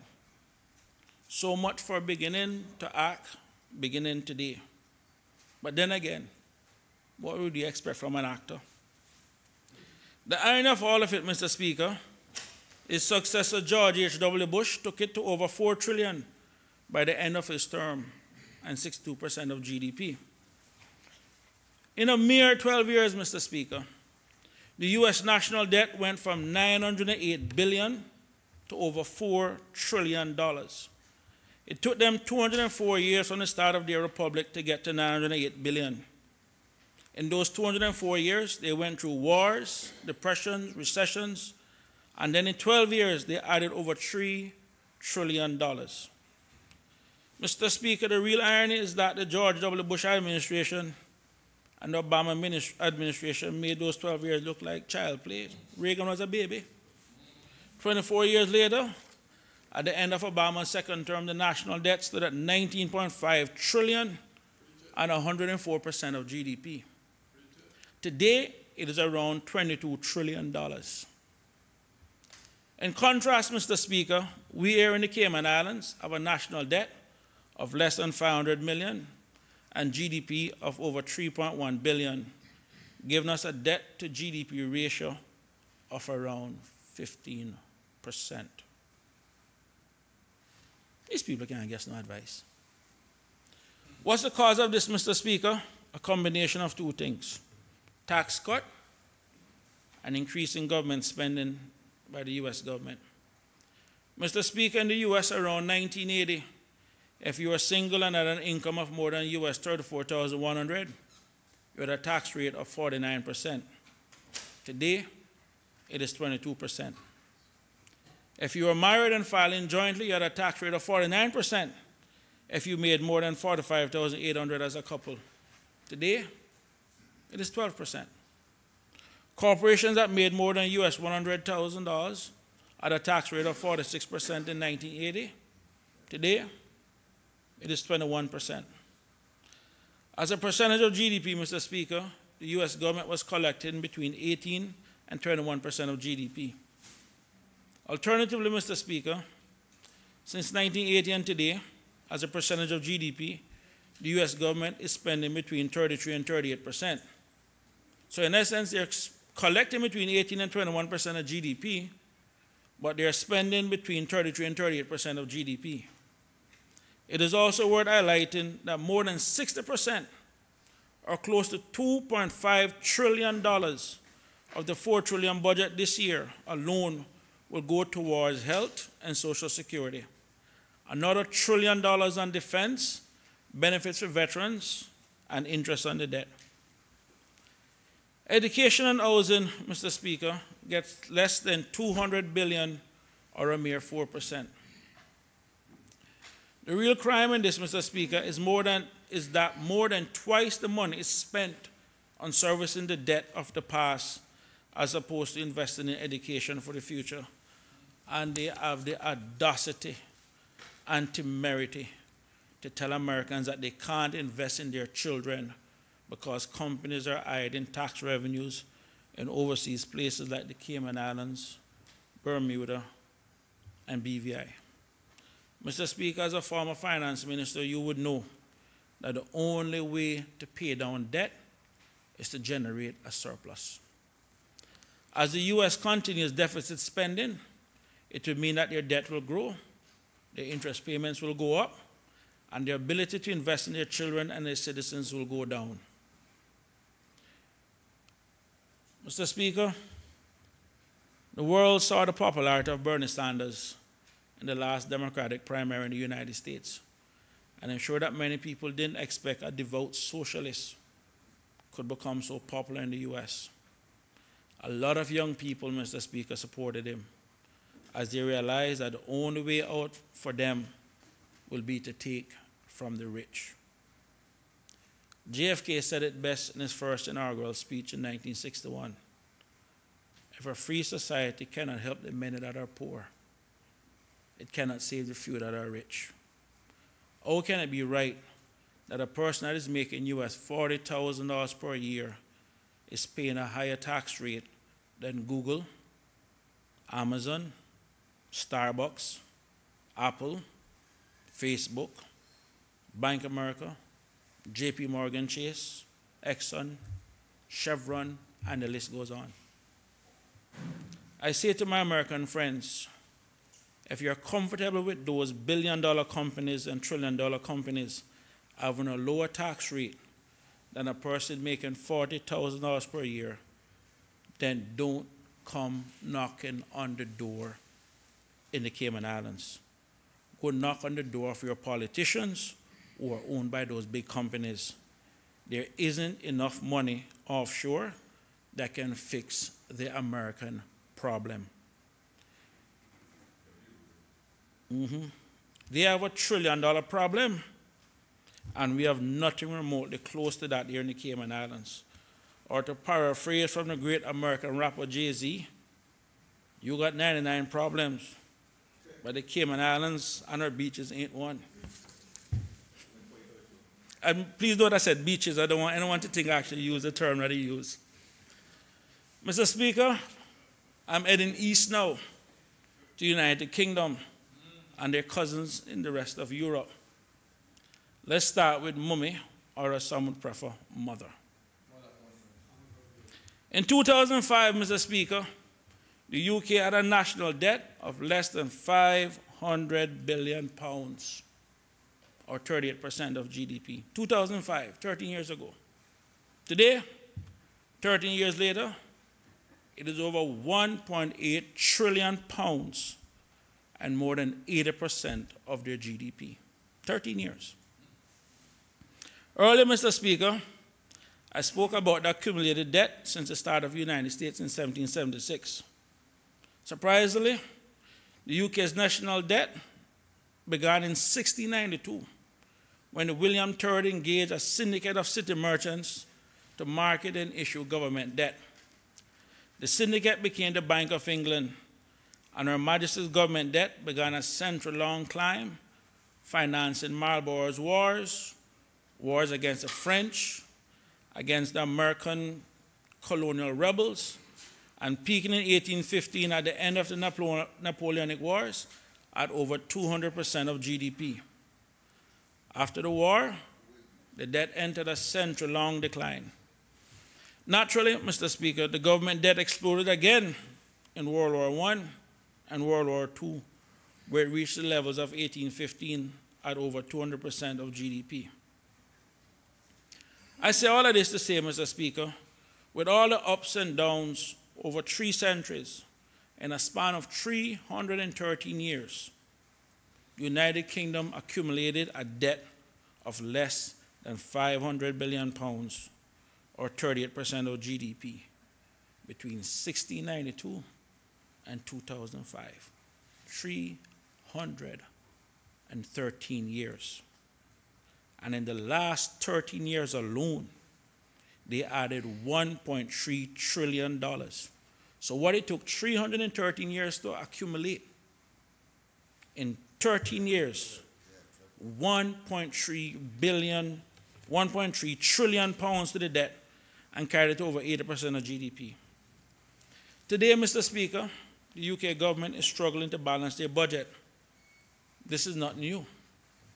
Between 1975 and today, 43 years, they only balanced their budget 5 times.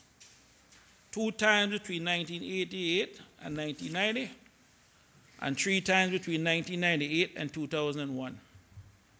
One of the key drivers in their ability to balance their budget this year and next year is that the Chancellor wants to honor promises made by the Prime Minister to boost spending on health and housing. Again, Mr. Speaker, their social programs. Almost said socialist a while ago. Yep. Mr. Speaker, before I get into the heart of Europe, I need to explain why Europe is in a mess. Earlier, I spoke about how the debt in the UK was increased to fight wars. Well, Mr. Speaker, Europeans have been fighting amongst themselves since Jesus was on Veradera Beach. Because they're always fighting amongst themselves, they tried their best to do little trade until about the end of the Second World War. By then, they had to start trading amongst themselves as they needed steel and coal to help rebuild. So what did they do? They removed tariffs on those items, and over the next 40 to 50 years, they slowly integrated more until they removed just about every single barrier to trade except one, their currency. On the 1st of January 1999, the euro was introduced into the world financial markets. Here's the problem, Mr. Speaker. As you're aware, there are 2 types of policies used to manage an economy. Monetary policy, which deals with the supply of money and the management of interest rates, and fiscal policy, which deals with government taxes and expenditure. What these geniuses in Europe did was allow interest rates to be managed centrally and fiscal policies to be managed on a country-by-country basis. In essence, Mr. Speaker, a country like Greece that was poorly managed and had to borrow funds at around 20%, lied their way, and yes, I use the word lied, their way into the Eurozone by misrepresenting their financial position and all of a sudden was borrowing money at the same rate as, say, Germany.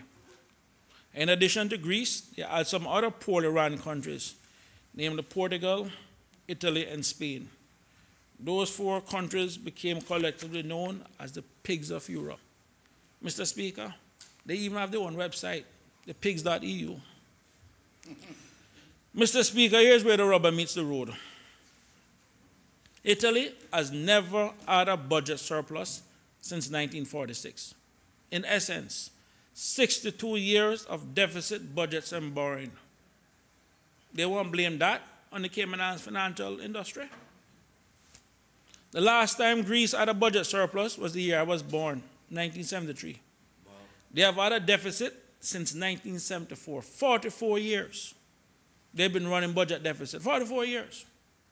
They won't blame that on our financial industry too. The last time France had a budget surplus was the year I was born also, Mr. Speaker, 1973 again. Since 1974, deficit spending, 44 years. They want to blame that on our financial industry.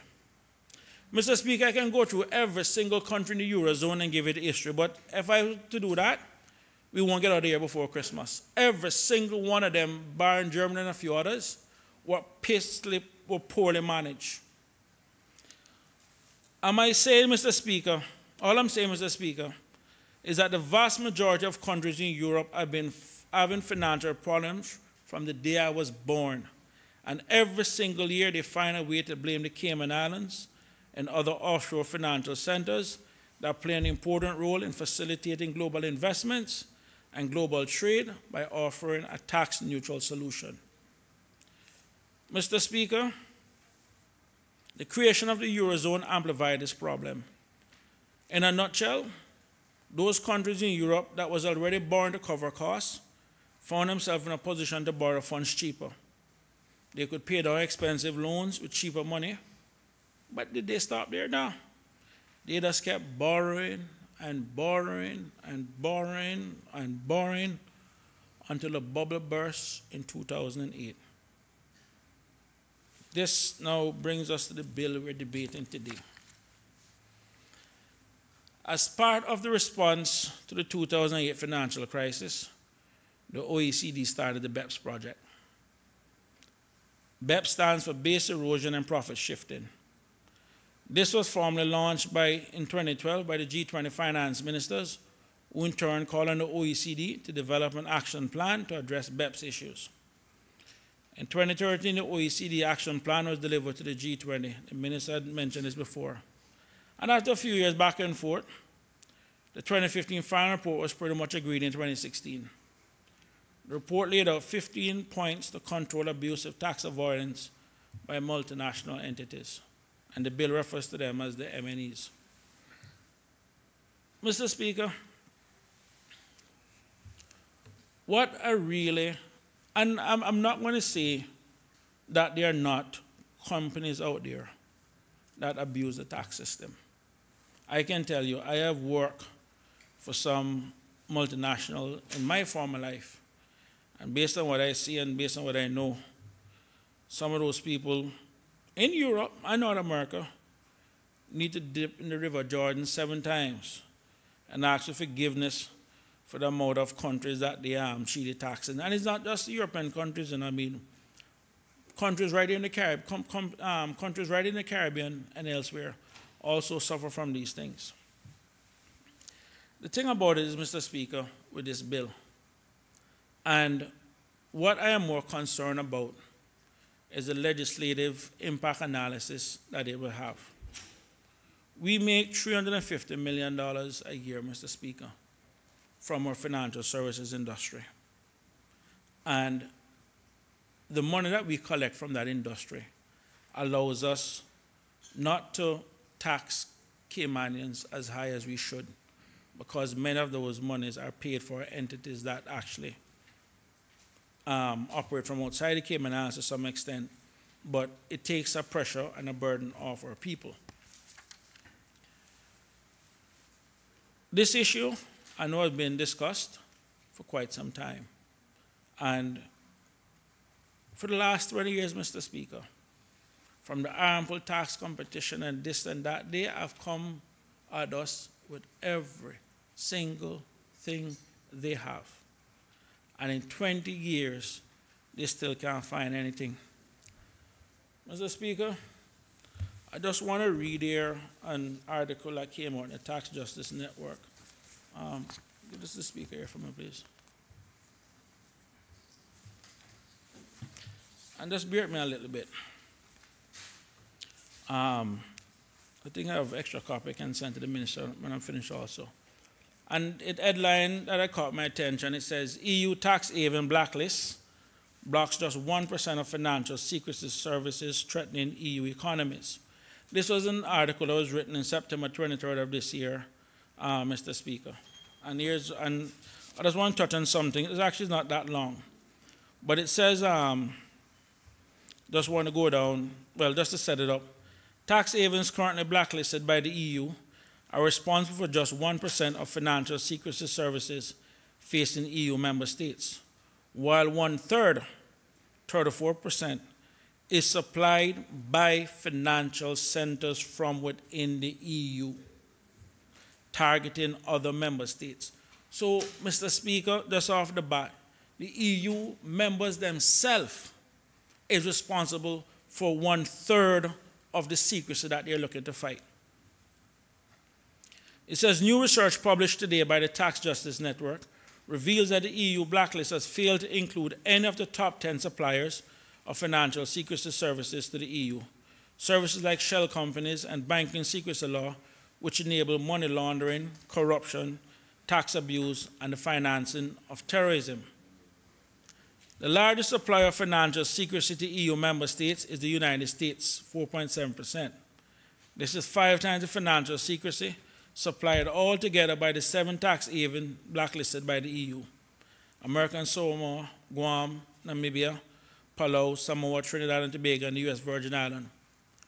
4 of the top 10 suppliers of financial secrecy services to the EU are EU member countries: the Netherlands, Luxembourg, Germany, and France. The Netherlands is the 2nd largest supplier, 4%. Luxembourg is 3rd, 3.8%. Germany, the 6th largest supplier, is responsible for 3.3%. France, the 8th largest supplier, is responsible for 2.3%. The new research deals another blow to the idea that financial secrecy is limited to a few remote palm fridge islands operating on the peripheries of the world economy. The research reveals a stark picture of the world's major financial centers undermining other countries' tax law and facilitating other crimes and corrupt practices. Germany supplies more than twice as much financial secrecy service to the Netherlands as the infamous Panama does. Meanwhile, the Netherlands supplies more than 3 times as much financial secrecy services to Germany as does Panama. Just over 4% of financial secrecy facing Sweden is supplied by the Cayman Islands. So you see, that's one country they have an issue with us with, Mr. Speaker, where Swedish residents have stored 11 billion in assets. In comparison, nearly 6% of financial secrecy facing Sweden is supplied by the United States, where Swedish residents have stored a whopping $144 billion in assets. So they're arguing about 11 billion for us, but there's 144 billion in the US. Among the criteria that the EU considers when determining whether to add a country to its tax haven blacklist is the transparency rating the country received from the OECD. Nearly half, 49% of the financial secrecy, now listen to this, Mr. Speaker, nearly half of the financial secrecy services facing the EU are supplied by OECD countries. Mr. Speaker, when you go through this, and even just another line here from another article that came out last week, it basically says they touched on the European corn where they said they need to get their own house in order.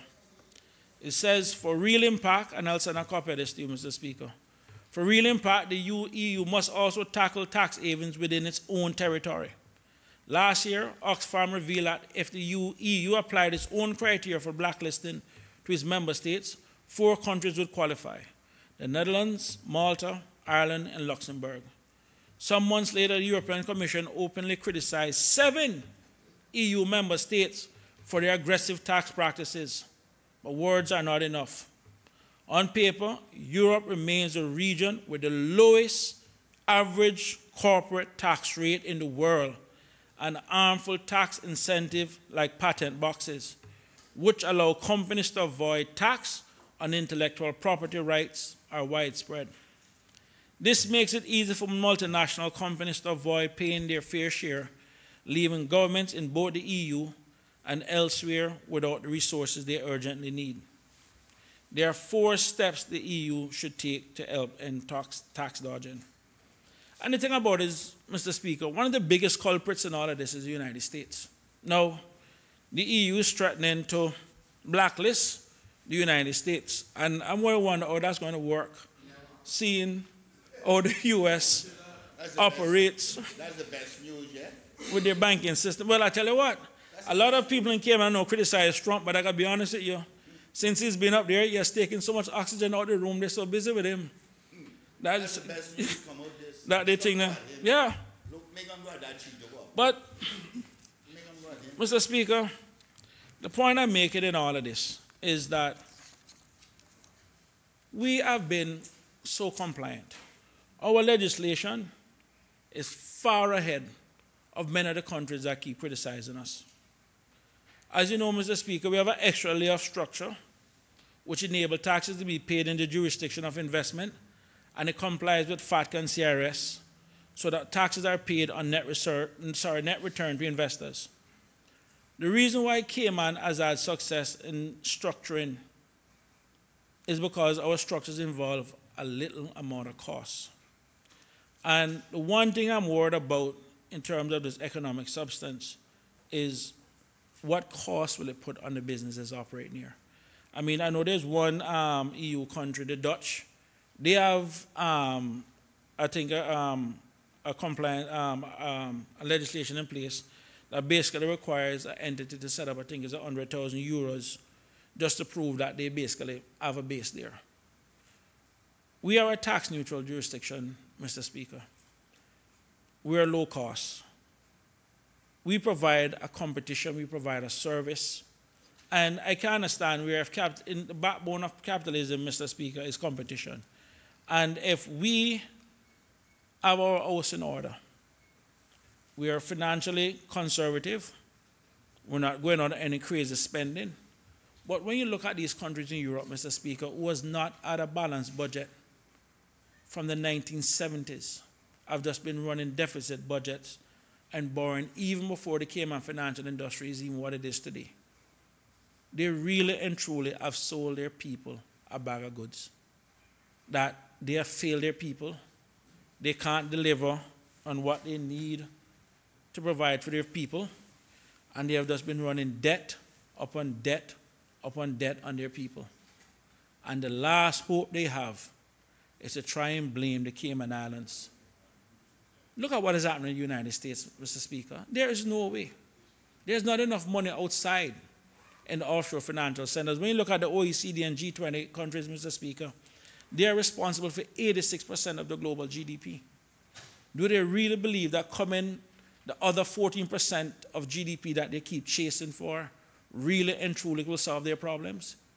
86% of the world's GDP is in less than 50 countries.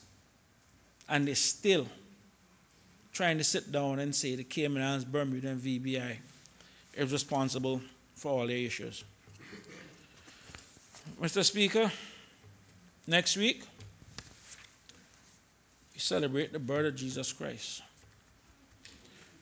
And one of my favorite Bible stories, Mr. Speaker, is when they took a blind man to Jesus. Jesus asked the blind man, "How do you see people?" To which he replied, "I see them like trees." Jesus took some spit, rubbed it in the man's eyes, and then he asked him, "How do you see people now?" To which the man replied, "I see them as they are." Mr. Speaker, we see these people for who they are. They're con man. They've ripped off their own people. They've fooled their own people. And what we need to start focusing on, Mr. Speaker, is to go on the offense and start taking our ads in their own newspapers and telling them your politicians and your representatives have failed. Some of them should be sending people to the Cayman Islands and sitting in some of them back rows back here, and people can show them how government is run. We may be small, but we're not as crazy as they are. And many of them, including the UK, 5 times in the last 43 years, they have balanced a budget, and they want to come down here and tell us how we must run our country. France, Germany, well, I can't say Germany, France, and all those other countries in the EU, the massive socialist states in the debt won't come tell us how to run country. You spending 20% of GDP, you're collecting 20% of GDP and spending 35% of your GDP, and then you want to blame us? Really? Mr. Speaker, let me tell you something.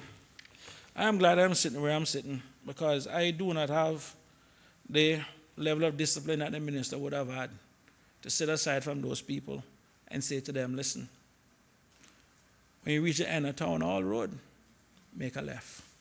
Thank you, Mr. Speaker.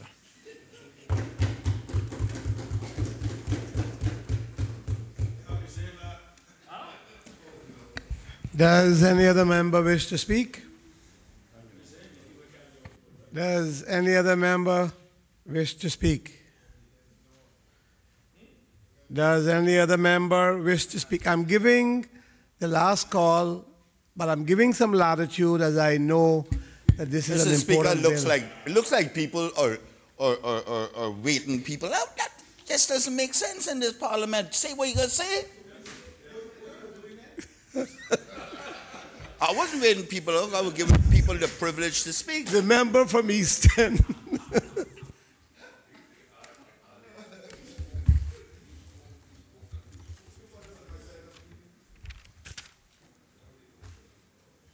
There is no need to wait people out in this thing. You say what you have to say. But I know there's some on that side, Mr. Speaker, who waiting here what has to be said, because they can't open their mouth unless someone else does.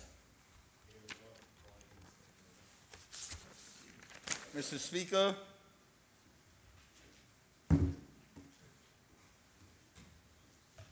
I know we have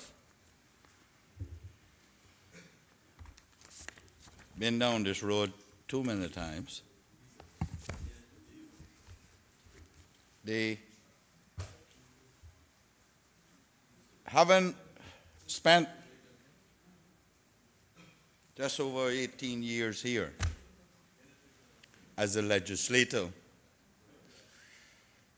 I have seen so many of these bills not rushed like this, but certainly brought here to try and satisfy the EU, the UK. And prior to my time, the famous one, the Mutual Legal Assistance Treaty.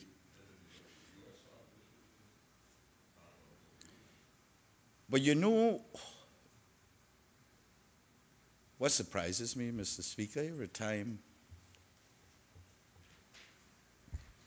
they come up with something new,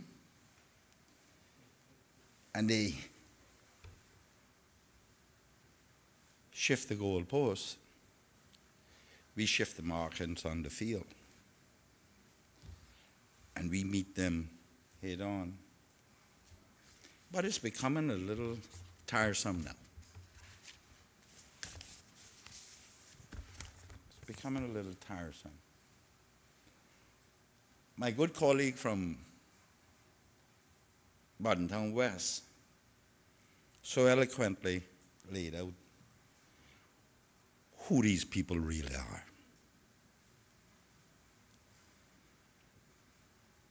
They cannot, to save their own skin, appreciate nor understand how less than 40,000 indigenous people can outwit them every time.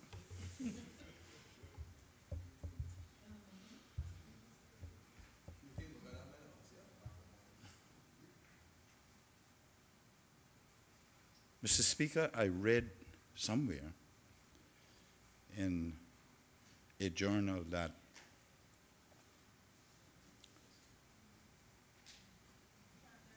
the Cayman Islands was in the top 10 for the creation of complex financial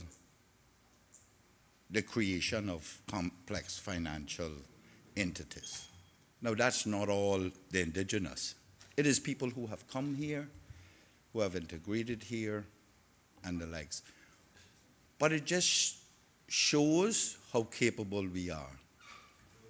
The people in this country, the residents of this country, the people who deal with the financial industry.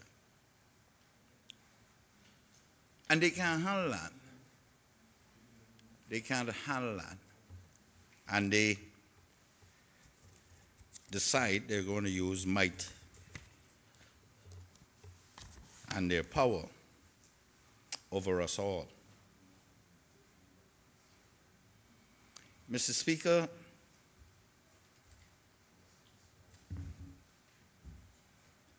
I see the Premier made a number of statements this morning.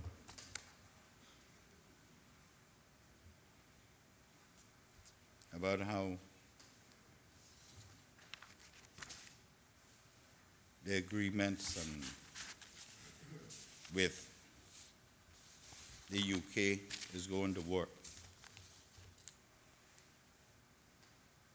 Even to them offering to help us with a helicopter, because we didn't ask them. But I said that to say that the UK no help to us either. You know. I have some very good friends on FAC in the UK. Very good friends. I've known them for years. As a matter of fact, one was here the other day. He didn't even know that we helped England beat them Argentinians with $1 million. They have no understanding of what it is to feed their people, like my good friend from Bantam West said. That's what we struggle to do every day.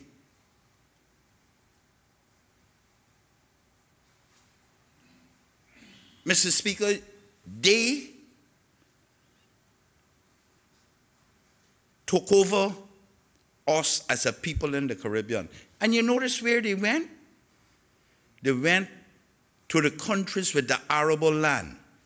Barbados, Jamaica, Guyana, Trinidad, and the likes. Plundered our arable land with the sugar cane. Eventually found a substitute for that, for sugar, and let us go fly. And the bananas, they started importing them from elsewhere. Therefore, there was no more need for us.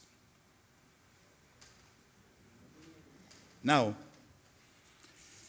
because those of us in the Caribbean who had to find alternate methods to feed our people instead of deficit budgeting, and we, being much smarter than they are, developed the financial services. Now it's time to take that away too. If they could take away bananas and sugar cane, all the sugar cane were doing was making us drunk, you know.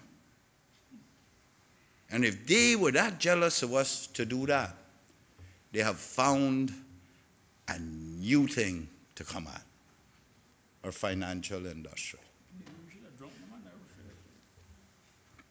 And Mr. Speaker, despite our need to be a part of England, whatever way that may be, they don't mean us much good, you know. You think $2 million about a helicopter makes any difference? To me, it doesn't. The last time that I know that England gave us a grant was to build the East End School in 1969. And you mean tell me they couldn't give the Premier a grant of $2 million that he didn't have payback? Or didn't have something holding the wine head?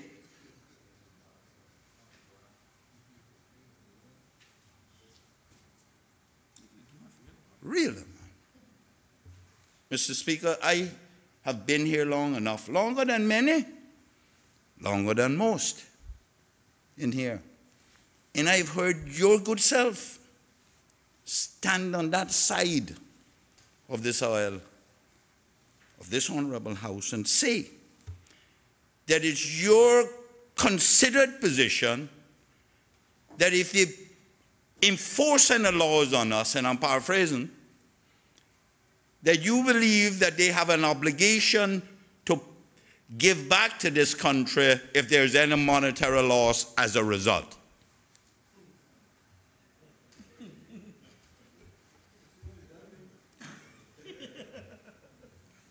Mr. Speaker, maybe I didn't appreciate totally your feelings and your position at that time, but I understand. I understand.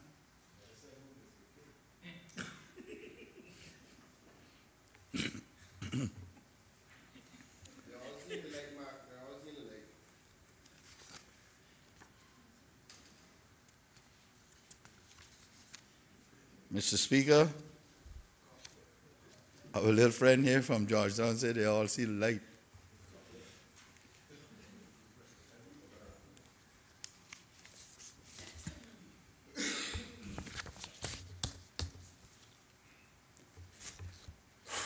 "18 years of light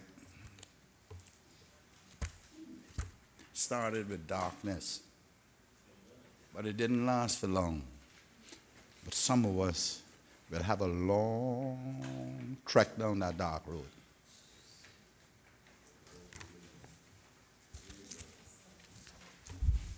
Trust me.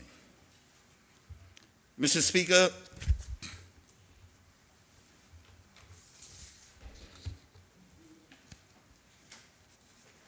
I have seen too much of us trying to comply with these people. I don't know if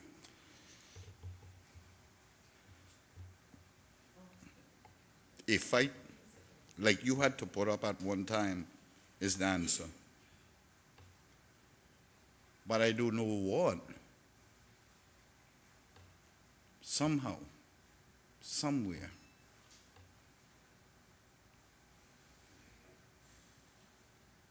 we are going to have to try and make sure we defend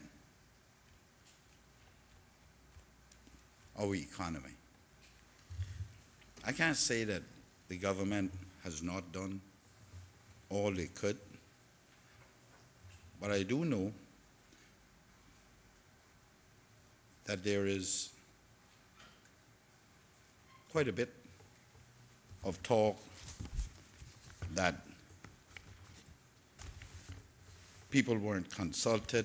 I hear the minister get up here and explain the consultation, so I do not understand what is going on there. Somebody has to at the very least, counter the minister. It would be foolhardy for her to get up here and say that she's been working with these people since June, and it ain't so. And that is highly unfair for people to say that they haven't been properly consulted. Maybe they didn't do anything, or maybe they didn't pass it on to their rank and file. But they can't just come out and say that they weren't consulted.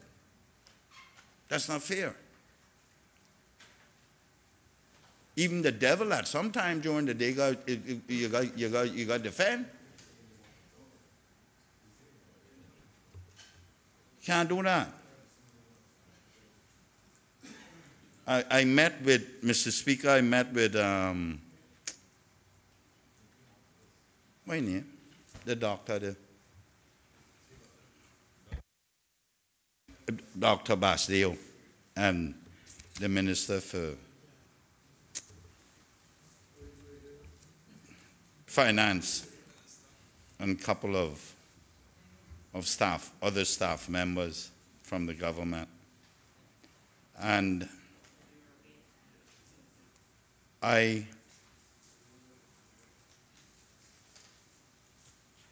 after their explanation, I had some questions for them. They suffice it to say, I didn't get much comfort from them, because they told me they only told me what it was, that we need to do it. We need to get it done. That is not comfort for me, because it just makes me feel like it's the same set of wheels in the same set of mud. We just constantly spin our wheels in the mud. But I didn't go there and say that, albeit it was at the 11th hour, the consultation, but at least it was consultation. But people, a number of these lawyers are saying, and from the financial industry are saying to me, that they haven't been consulted, Mr. Speaker. And if there's anything I detest is a liar, or someone who stretches the truth, or what's the word? Mendacious with the truth, you know? Deliberately mendacious.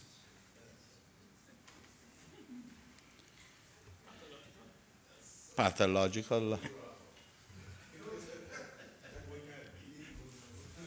Mr. Speaker,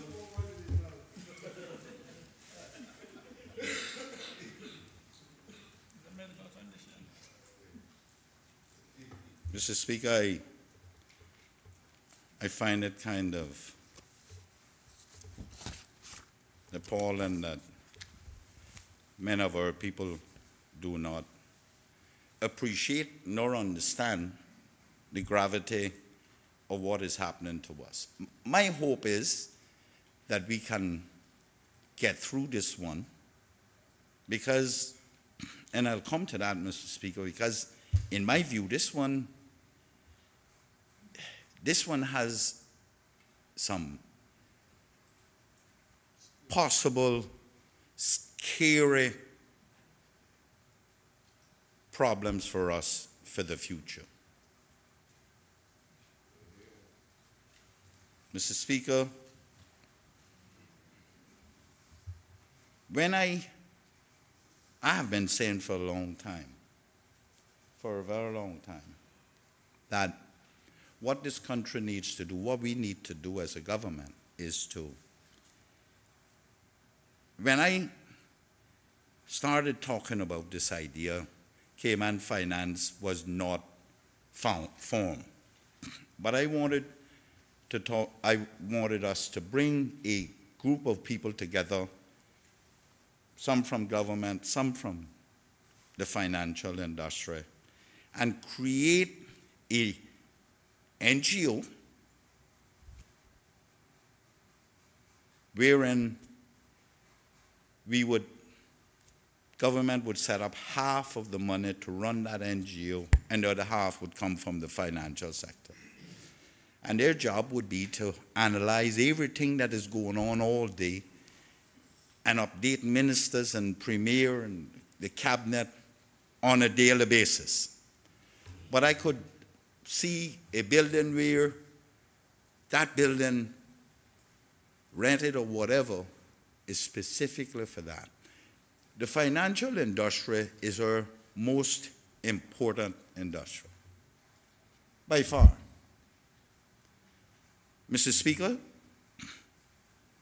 contrary to what people may think about me and the relationships I have with some of the people working in the financial industry, I view it as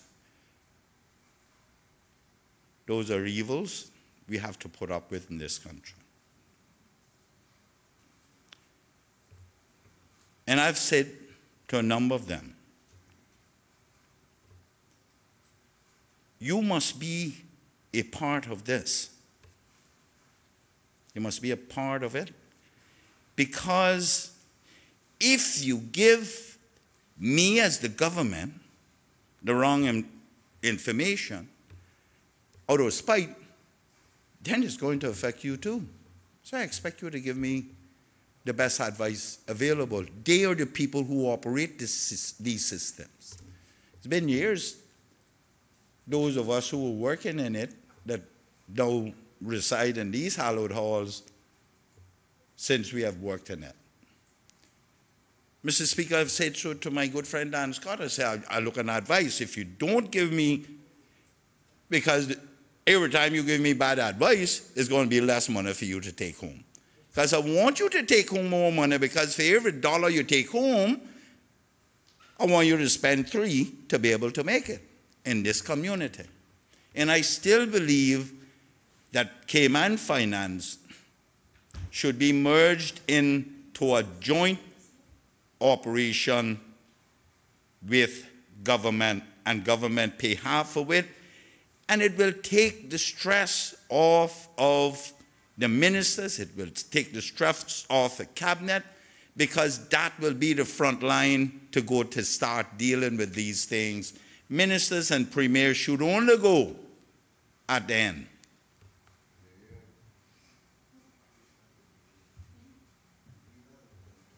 Mr. Speaker, I know the premier ain't gonna like that, because he like being in the thick of things.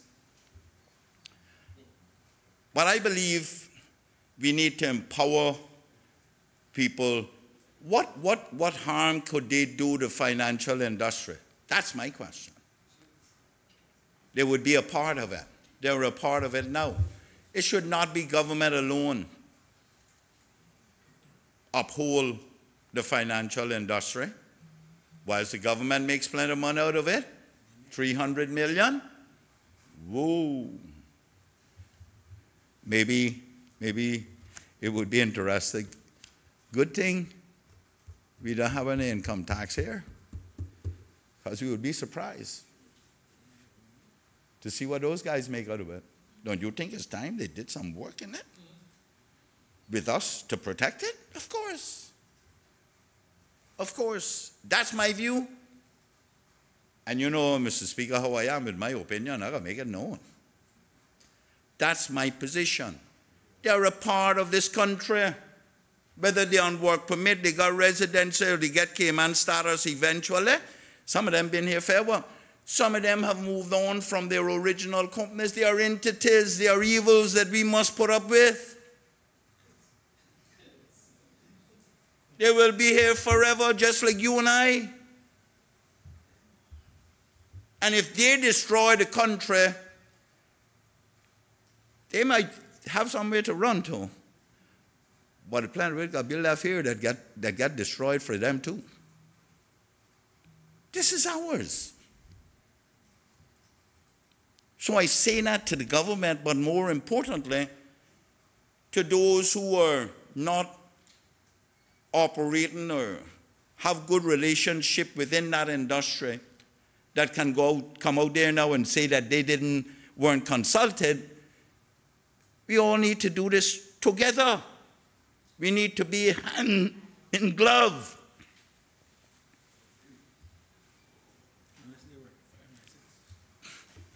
Unless, of course, Mr. Speaker, we know what happened with the one that we found was working for MI6. We had to deal with him. But I don't believe that. I believe people, by and large, come here initially to make money and then find out that this is where they want to be forever. And they have a vested interest. Honorable member, if you Yes. would give us a chance. Honorable Premier, the hour of 4:30 has been reached.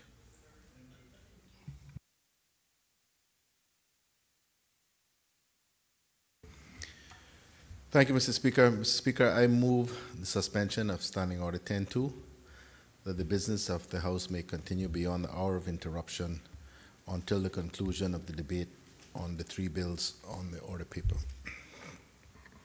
Question is, the Honorable House do continue its business after the hour of 4:30 and standing orders be suspended. All in favor? Those against? The ayes have it. The House continues after the hour of 4:30. Honorable member from East End, continuing. Thank you, Mr. Speaker. Mr. Speaker, one of the things that we know, we have the most robust regime throughout the world, the Caribbean, and indeed, I would say, throughout the world. And that, my good friend just reminded me, try opening a bank account in Cayman versus opening it in Miami, Florida. You go dig up your grandmother for them to find out who you are. Mr. Speaker, we have one of the most robust regime. We have legislated until there are very few words left to put in legislation to try and ensure that we meet all of the standards. I recall when I was in office, in cabinet, that we had to rush down here to get legislation in place.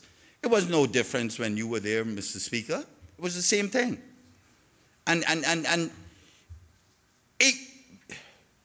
We have amended our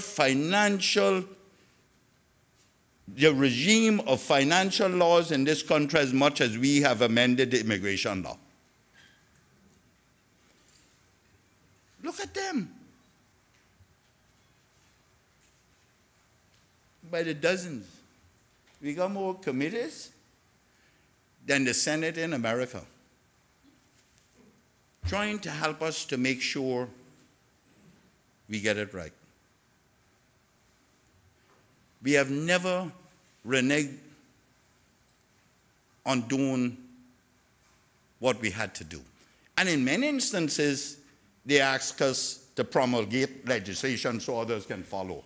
So we're used as guinea pigs. Between the 2005 and 2009 government, I knew of that at least 3 times. They want us to look at the legislation and then they spread it out. I think during that period, the Attorney General was the head of FATF, the Caribbean CFATF. Mr. Speaker, yet government does it by and large on their own. I am saying that financial industry needs to be part of it.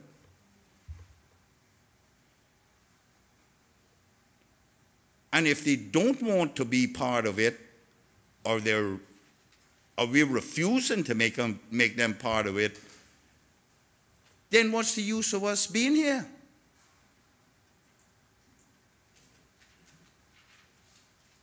It is the future of this country that is at stake.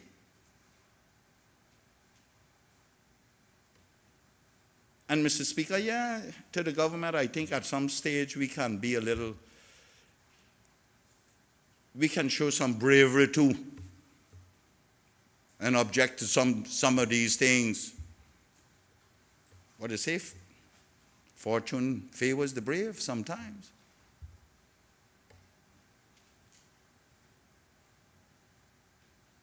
Look at,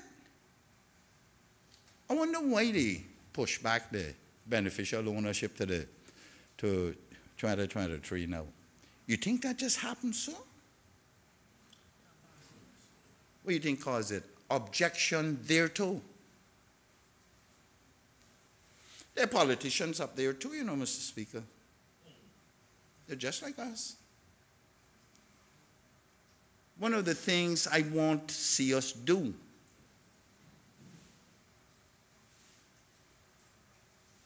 is let go, create an NGO for the financial industry and let them go on them up in England. Make them do the TV circuit, the media circuit or whatever. Reach the people. What do you think caused Brexit? Brexit was caused by the ordinary person. That's what politicians here are afraid of, and them there too. Put them out there on the TVs and let them tell the people of England and the EU that we helped England fight when there was only 10,000 of us here. We collected $1 million and sent up there to liberate the Falkland Islands. How many people do you think in England know that now? And this is what your politicians trying to do us. Make them give them another Brexit and Caymanix.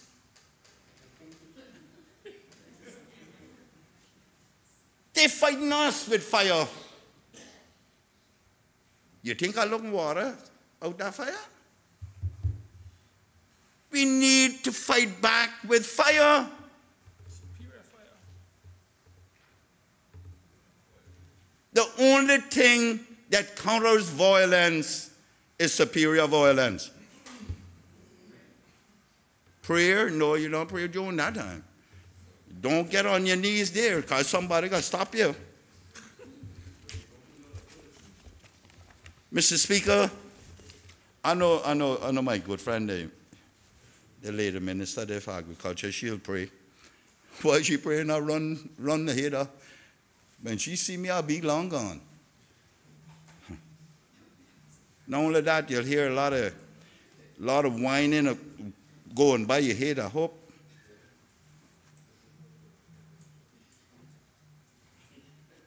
Mr. Speaker, one of the other things too, and I know this is going to be a little bit complicated because of the, I don't think that people are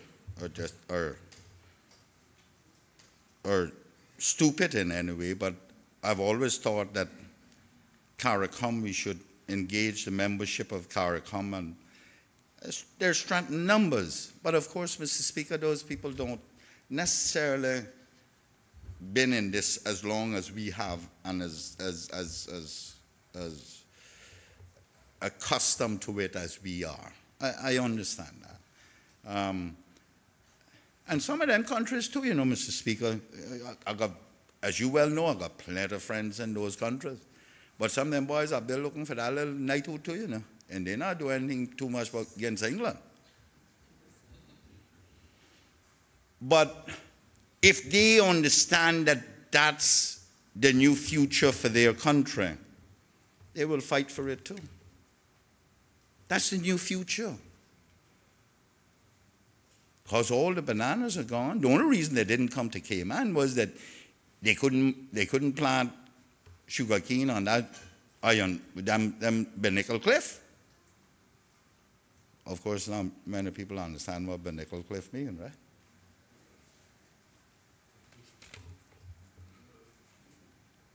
Mr. Speaker, this EU, I don't know what they picking on us for, and they got enough trouble on their hand.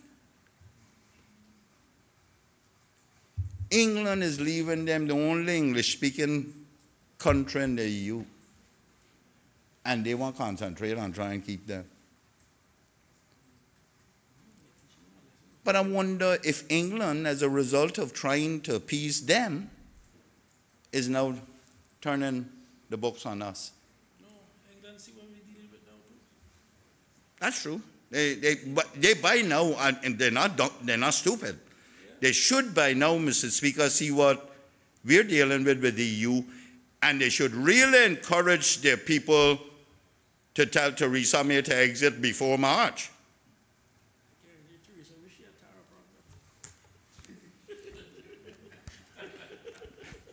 Mr. Speaker, I don't know why the media in this country gets it wrong every time. Some of these,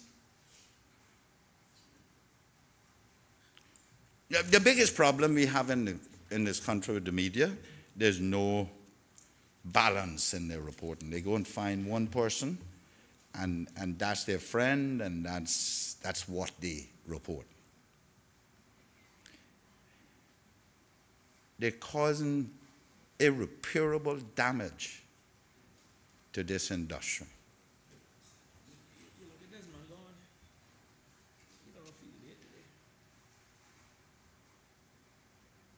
Mr. Speaker, I don't get too involved in them anymore, you know, because I like saying that they come here. There are very few there that can be considered from here. And they come here and they have no point of reference. None. They come, if they didn't come with a stenographer's pad, they find one. And that's it. And a pen, or pencil. Mr. Speaker, they need to be on board too. But you know what, Mr. Speaker? And I'm not asking them to be biased towards the government or the opposition. I never asked that. I asked for them to do balanced reporting. And not for me, not for Arden McLean, because it's not one of them can do me anything that I can't find out. I know you're a crab hole in this country. But it's for people like the ordinary person who goes about their lives, Mr. Speaker, don't even know what there is about the financial industry. But understand that if the financial industry gets destroyed, their whole family is wiped out. They understand that. Don't think they don't.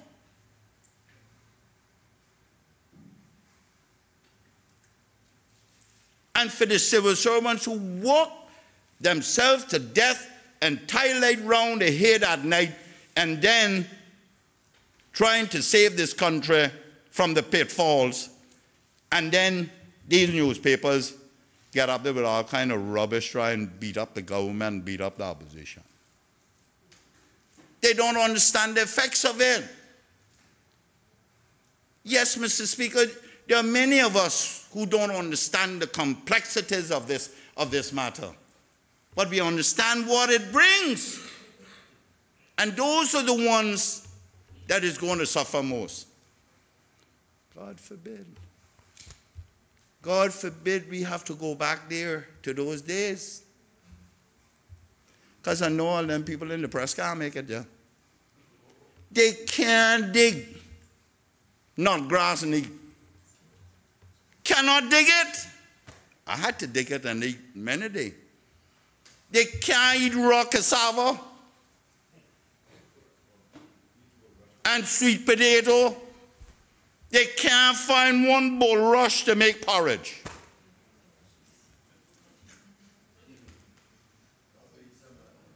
They cannot cut one silver task. They wouldn't even know what a tree looked like to make rope, to try to send to Jamaica. Can't do it, Mr. Speaker. Tell them I just went and cut 50 yard, 70 yard strawberry trees. And of course they got to say, did you pick the strawberries and eat them too?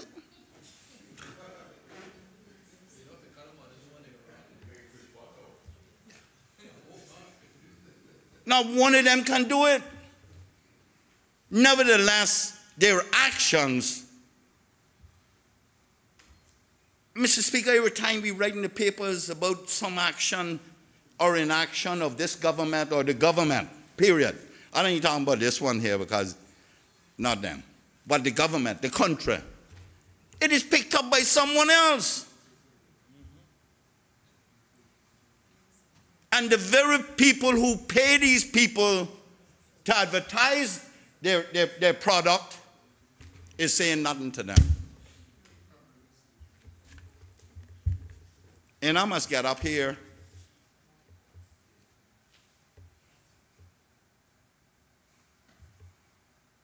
Well, everybody knows that I ain't got to keep my mouth closed. But they must come into these functions.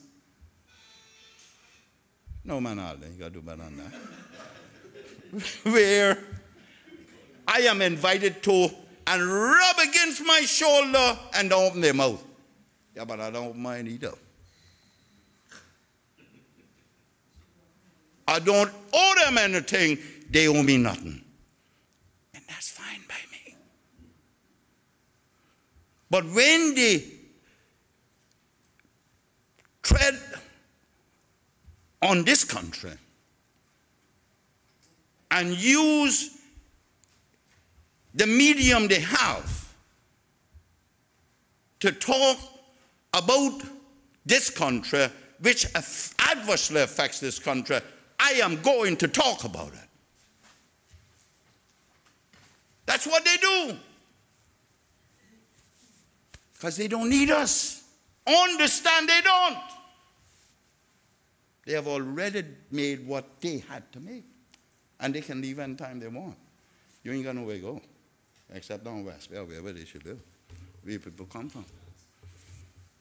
I ain't got no place to go. You ain't come with you. I have no place to go but within the borders of this little country. And these people are taking our country and destroying it.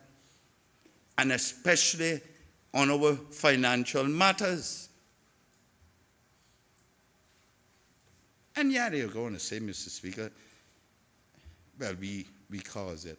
You ain't going to say anything for them right bad about you. They find it. That is why, Mr. Speaker, it's time now. It is time for that beneficial ownership to be extended to the media. Okay? And that way we will know whose interest they are serving. Well, I had them all my life up now. Editorial, has it ever taken the ounce off me? Really? I'm not like the rest, Mr. Speaker, or other people, let me say, who are afraid to lose weight. I never get lose no that. Not from worries about them editorials. He make one on me, and I go and rage on him. Simple. Tit for tat.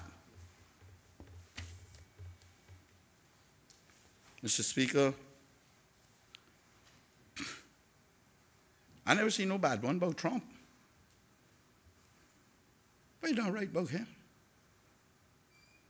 But all we want to do is to get back at the politicians in this country who may have said something that was not in line with their objectives, their goals. And that politician now responsible for something and going down a particular road, not understanding the damage they're doing to our country. The very country that they run from and say, oh, I want to live there, and they're not making me live there. Should have left them out there in no man's land. Well, me, I'd leave him right out there. Revoking status while he on the plane on the way out. That's how it works. I have a right to defend this country and use whatever resources the country has available if I'm in that government. That's what you do. And I swore to protect this country from any threats, foreign or local. And we got plenty of them local. And I see no guns stream down on us or planes flying in yet. But plenty of them local. Mr. Speaker, we have our own challenges, and I hope that we can work somehow to get past them. Mr. Speaker, I just want to turn briefly to the bill because a couple concerns I have with that. And Dr. Bastillo, I expressed a couple of those to him in our meeting. And one of them is, Mr. Speaker, this thing with the LCCL.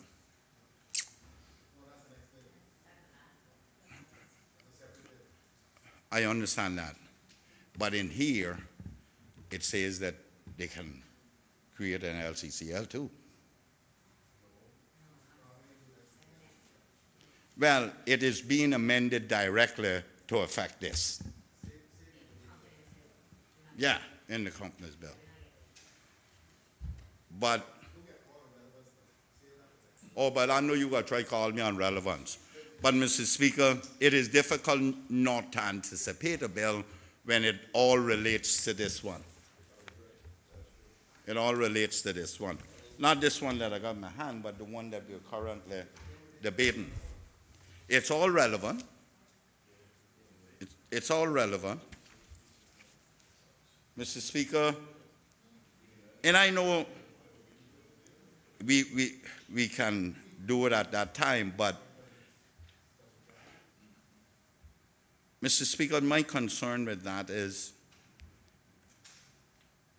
I recall that the LCCL was initially conceived to allow people, well, then you can take it now or take it later. You can take it now or take it later. Because you know you got to forget. You know I'm not going to forget. You can't get it twice, so you might as well take it now and relax a little later.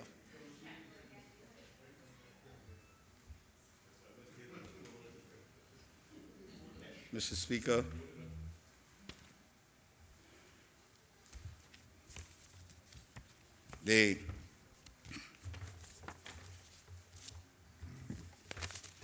I ain't going to test his soul for fear of him jumping up here on a point of order, and then he and I get in some legal problem here this evening because he know I'm backing down from him. Well, remember, you're doing pretty good in your debate, I should say. If I should say that, I would suggest you stay clear of him. just No, I would suggest that you be mindful of what is being said. Yes, Mr. Speaker, I will.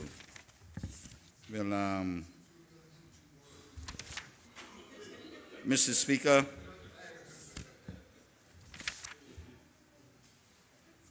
what I'm saying is that the companies that will be required to show relevance in this country will be given the opportunity to open business, open a company in this country. Now, and I don't know why or if it was addressed, but certainly we're talking about exempted companies. That's what this bill is surrounding, exempted companies. I don't know, and the Attorney General may want to explain this to us, but Section 18 of the Trade and Business License Law, 2018 revision, already allows exempt companies to open up a trade and business license here. So I don't know how that becomes relevant to the substance of allowing them, because I don't see any change coming in this. Yeah.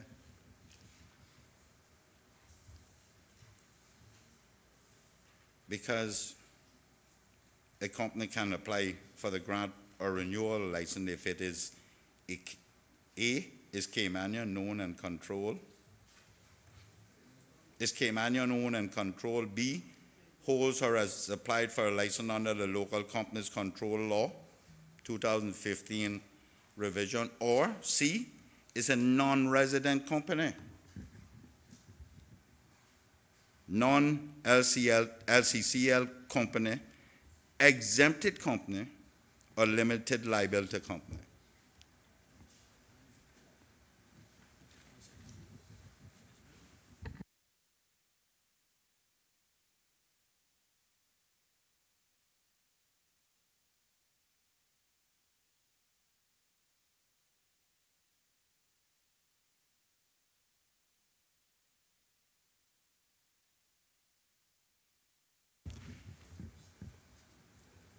Why it is referred to in the bill when under the Trade and Business License Law, 2018 revision, it is allowable now. If it has been considered, then somebody needs to explain that, because it's not referred to in the bill. The bill does not refer to it. As a matter of fact, I know that there are people now, there are law firms now using that provision to register exempted companies. Mr. Speaker, I ain't speaking out of turn. It's a law. It's a law. It's our law. So I don't understand how we have gotten around that. But, Mr. Speaker, there is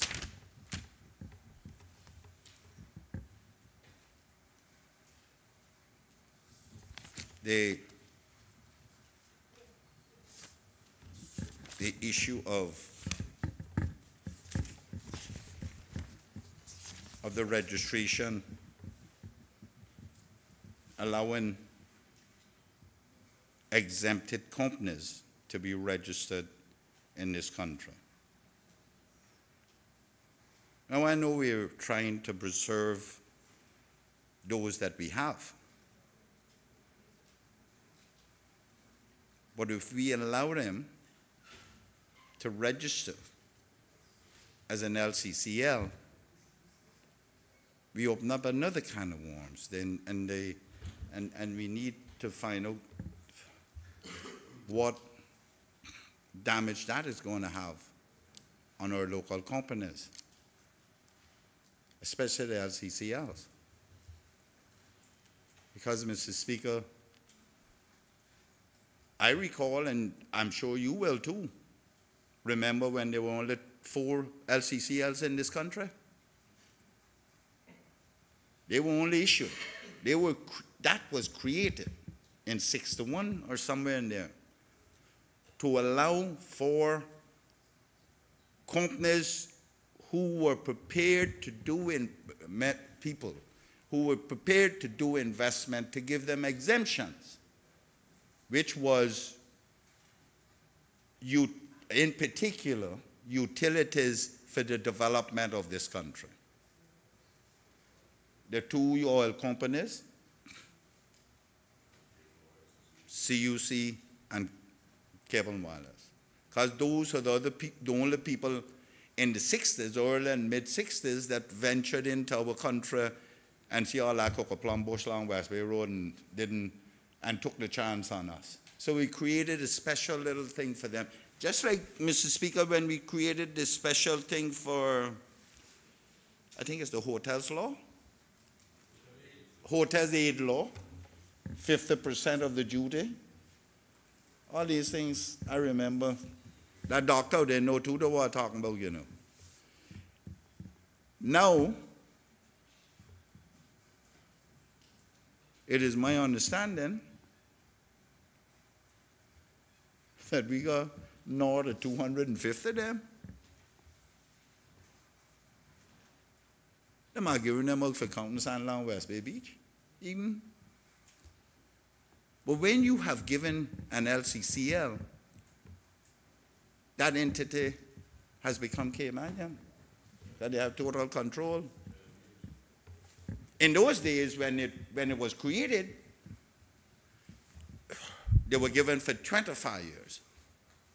Captain Charles then renewed CUC and Cable and Wireless, I believe, for another 20.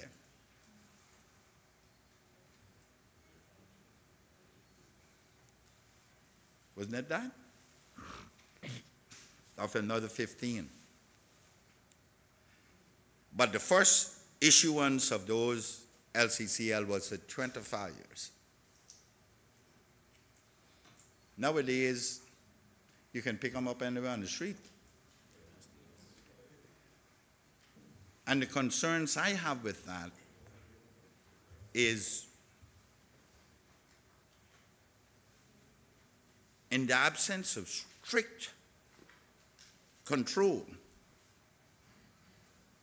these people have the wherewithal to do anything, Mr. Speaker. Thus, killing the local entrepreneurship and the likes. That's where I'm at. Because I know, Mr. Speaker, all those LCCLs that has been issued are not properly monitored. No matter what kind of restrictions we have had on them or placed on them, they are not properly monitored. And I want to be able to say that we stay off that blacklist, which I don't think I'll be on the blacklist, but anyhow, they just threaten it. That blacklist. But at the same time, I want to see if we can cut it off before we reach that far.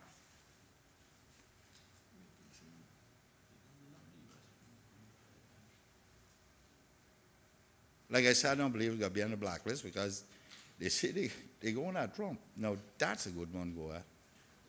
Let's see how that works out. Wait till that tweet start coming through.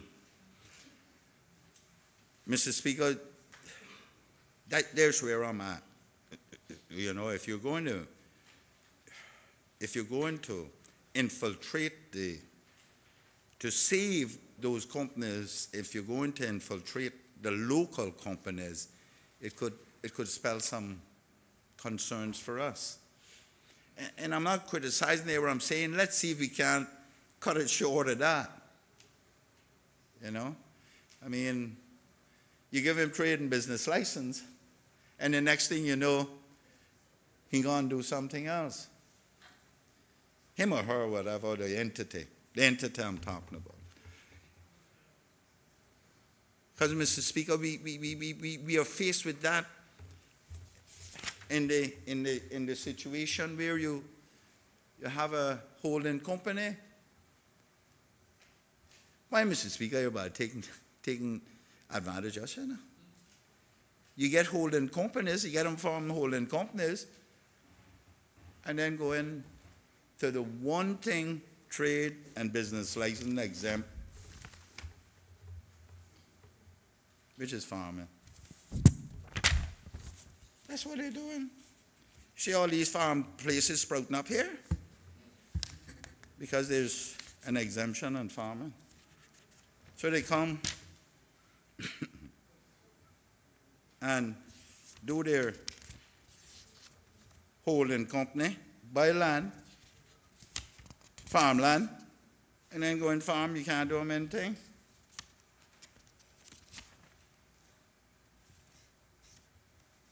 Agriculture, production, and agro-based industries,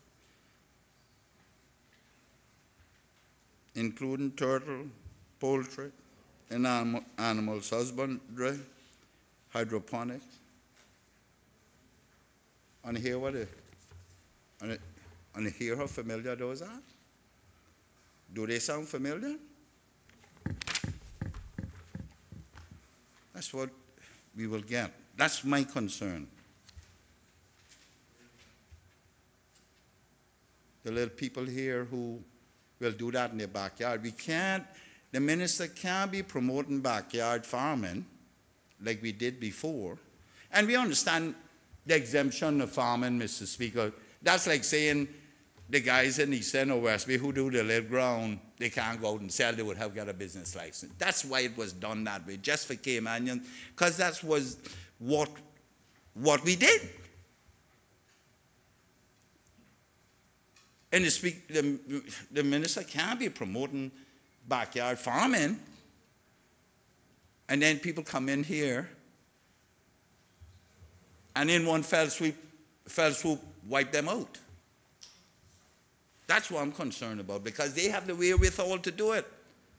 My guys in the East End, they go and chop down a piece of bush and burn it and plant cassava, and they plant, you know, very labor intensive, and they plant yams, and they go there and they pull 2,000-3,000 pounds of yam, they sell it for a couple dollars a pound.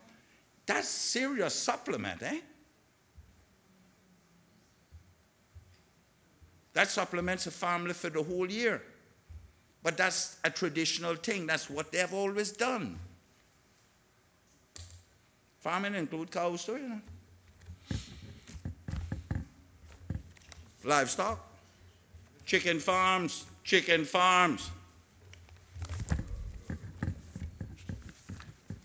That's a subject for another day, which will be soon. I thank you, Mr. Speaker.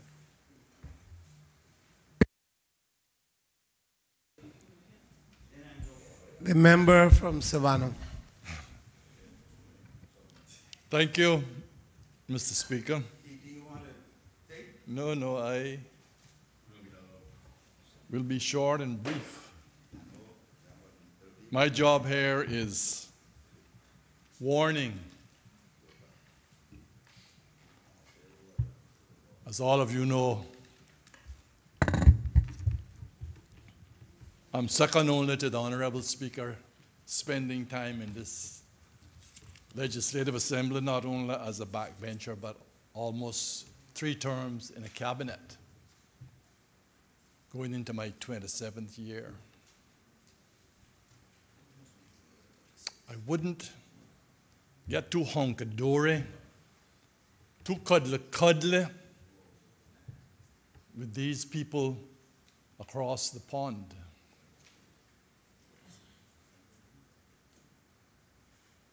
remember when the late Tom Jefferson was financial secretary, George McCarthy, Ken Jefferson, maybe another one in between there. They keep sending these things over here almost ad nauseum every week. And then the Premier and my colleague from East End joined 8 years later and witnessed the same thing. The more we so wonderfully and quickly complied, as was alluded to, they keep moving that goalpost, moving that goalpost. We have to be careful, Mr. Speaker, and you, as the oldest serving member, not only as Speaker, but as a minister and as a member of this Legislative Assembly, I know the licks you took from within and from without. But we cannot trust these people. And I can say this because I don't have a UK passport. I don't want it. Because I remember Hurricane Ivan, when that passed by, and we finally got the chance to, but it wasn't here, I don't remember where we had to meet in that November. Okay, whatever, yeah. You see, I'm not talking about mama or mother country or what. At that time, I think, Mr. Speaker, they sent us a few tents to the value of $125,000. I'm here, hearing Haiti helped us. And as I said, at that time, if my mother, my mama, had treated me like our mother country had treated these poor little islands, I wouldn't have been there at that time. These people have an agenda. It's not what they're telling you there, and we should have learned it by now over and over and over, 30 years almost that I know of. They don't intend us well. They see us as competition. There's jealousy. Any of you that listen to BBC and watch, I don't have the television, but when you hear what's going on with Brexit, the chaos that's over there, when you see what's happening in Italy, they're laughing at those people. Greece, on the verge of bankruptcy, and France. Smart boy Macron, he was going to heal everything. They're ready to throw him under the bus right now. He can get frightened. Because he tried to get money for France by taxing the people, throwing a few more dollars on their fuel. But we see what has happened. We see what has happened.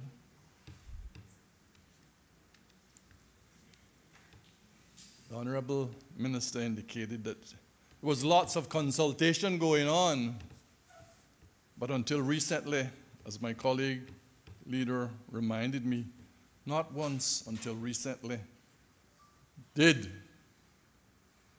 call him in, or any of the opposition, I know, to discuss with this, till when she was in the UK and we went there. But that's beside the fact. I'm not criticizing the government.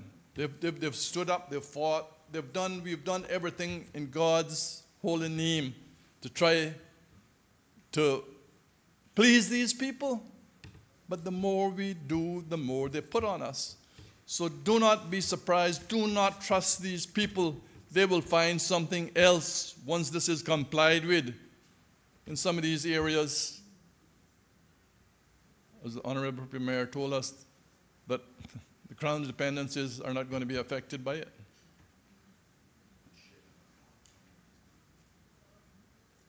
So my short words is to be careful, Mr. Premier and government. I know the Attorney General came in the cabinet and they had him stressed out left, right, and center between OECD, FATF, CFATF. I know they're going to run out of sending them in letters in the alphabet to name the things that they're throwing on us. But it's all about trust. They have their agenda,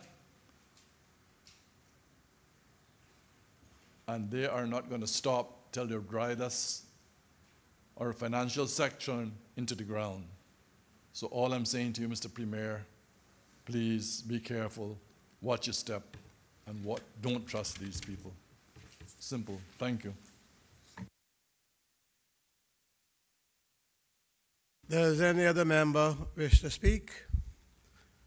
Does any other member wish to speak?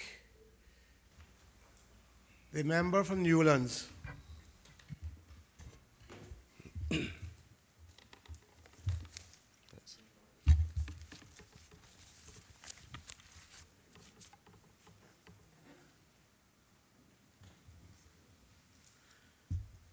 Thank you, Mr. Speaker. Mr. Speaker, I will try to give a contribution to this bill. I've been suffering from the flu, so I'll keep going as long as my voice will hold out. But I really didn't want to miss the opportunity to get up and say a few words on this bill. Mr. Speaker,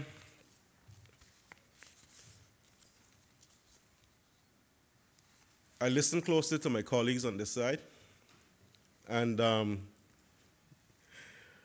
while I joined them in empathizing and sympathizing with the government for having to deal with these issues as they come up, and I understand the pressures of being on that side, Mr. Speaker, and having to deal with these things, and the serious decisions that are being made that will affect, in one way or another, the future of these islands. You know, it's out of loyalty, out of a sense of loyalty and commitment to making the Cayman Islands the best it can be. It's difficult to get up sometimes and be critical, but I'm reminded that, according to our Constitution, I am sitting on this side of this Honorable House. And this is Westminster politics, and I am a member of the opposition. And I do represent certain views that have been expressed to me by constituents and others in the industry that I feel, although it may be viewed, some of them may be viewed as constructive, Mr. Speaker, or critical, they are constructive in nature. So I want to start off by saying that, you know, I support the government's efforts in defending and moving our financial services forward against all these threats that are being thrown at us, left, right, and center, Mr. Speaker. But it would be, I think, I would be derelict in my duties if I didn't express some of the concerns that have been relayed to me as well. So the government can rest assured that I am supporting their efforts, but I am also doing my job as an opposition member when I speak here today. So, Speaker, one of the individuals I spent some time with recently to discuss, in particular, this bill, was a gentleman who has been involved in our financial services for a very long time, and he's given me his permission to say his name, Mr. Ian Paget Brown. And he gave me a good overview of what he thought about the bill and what was being done. And I wanted to publicly thank him for taking some valuable time out of his day for doing that. He did allow me to sort of wrap my thinking around some of these issues as well. And while all of my comments are not attributed to his input, I do want to publicly thank him for taking the time to give me his feedback as well. And there were others, Mr. Speaker, but I don't have permission to call their names, so I won't do it. But, Mr. Speaker, first and foremost, I think we need to be mindful of what it is we're actually doing here. essentially what this legislation is going to do is that on the 1st of January, a lot of the business that is conducted here through these various entities is going to become illegal. That is what this law does at its core. And what concerns me the most, Mr. Speaker, it's not going to be done by the EU or anyone else. It's going to be done by this legislature. We're doing it, Mr. Speaker, in the hope of complying with economic substance requirements. And we're doing it on the bidding of the EU and OECD. And as discussed here today, Mr. Speaker, all the governments are basically being forced to do the same thing. Meanwhile, Mr. Speaker, other financial centers that are not affected by these requirements are going to carry on business as usual. And they are going to potentially benefit from what we are being, and I say forced to comply with. And that bothers me to a great deal, Mr. Speaker. It really bothers me when I think about all those Caymanians who rely on the financial services here to take care of their families, take care of their children, educate their children.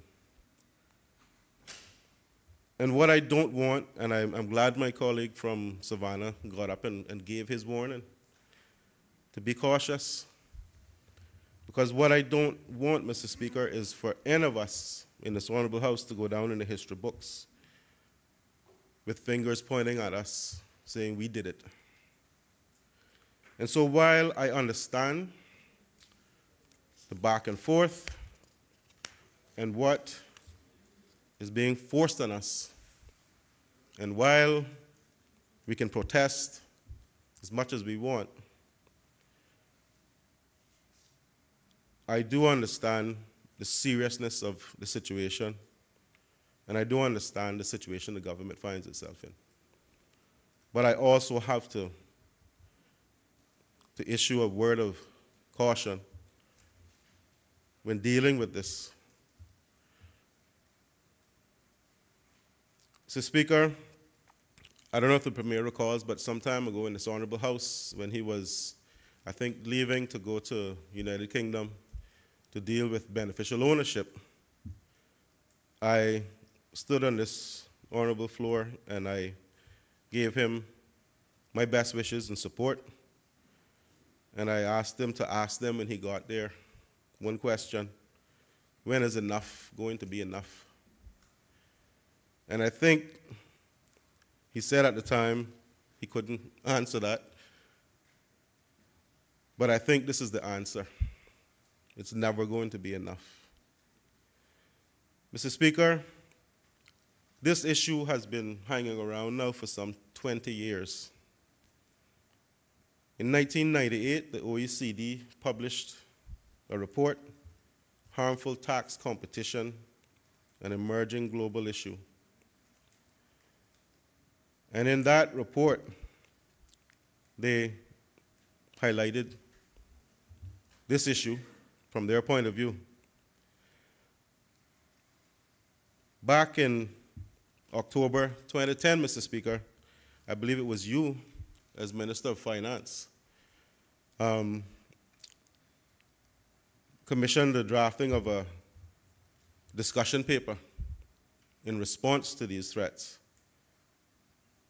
It was called the Cayman Islands International Financial Center Strategic Directions Committee Discussion Paper, Part 1. And that paper sought to address a lot of the concerns that were raised by the OECD and others with regard to beneficial ownership and this particular issue as well. Mr. Speaker, that report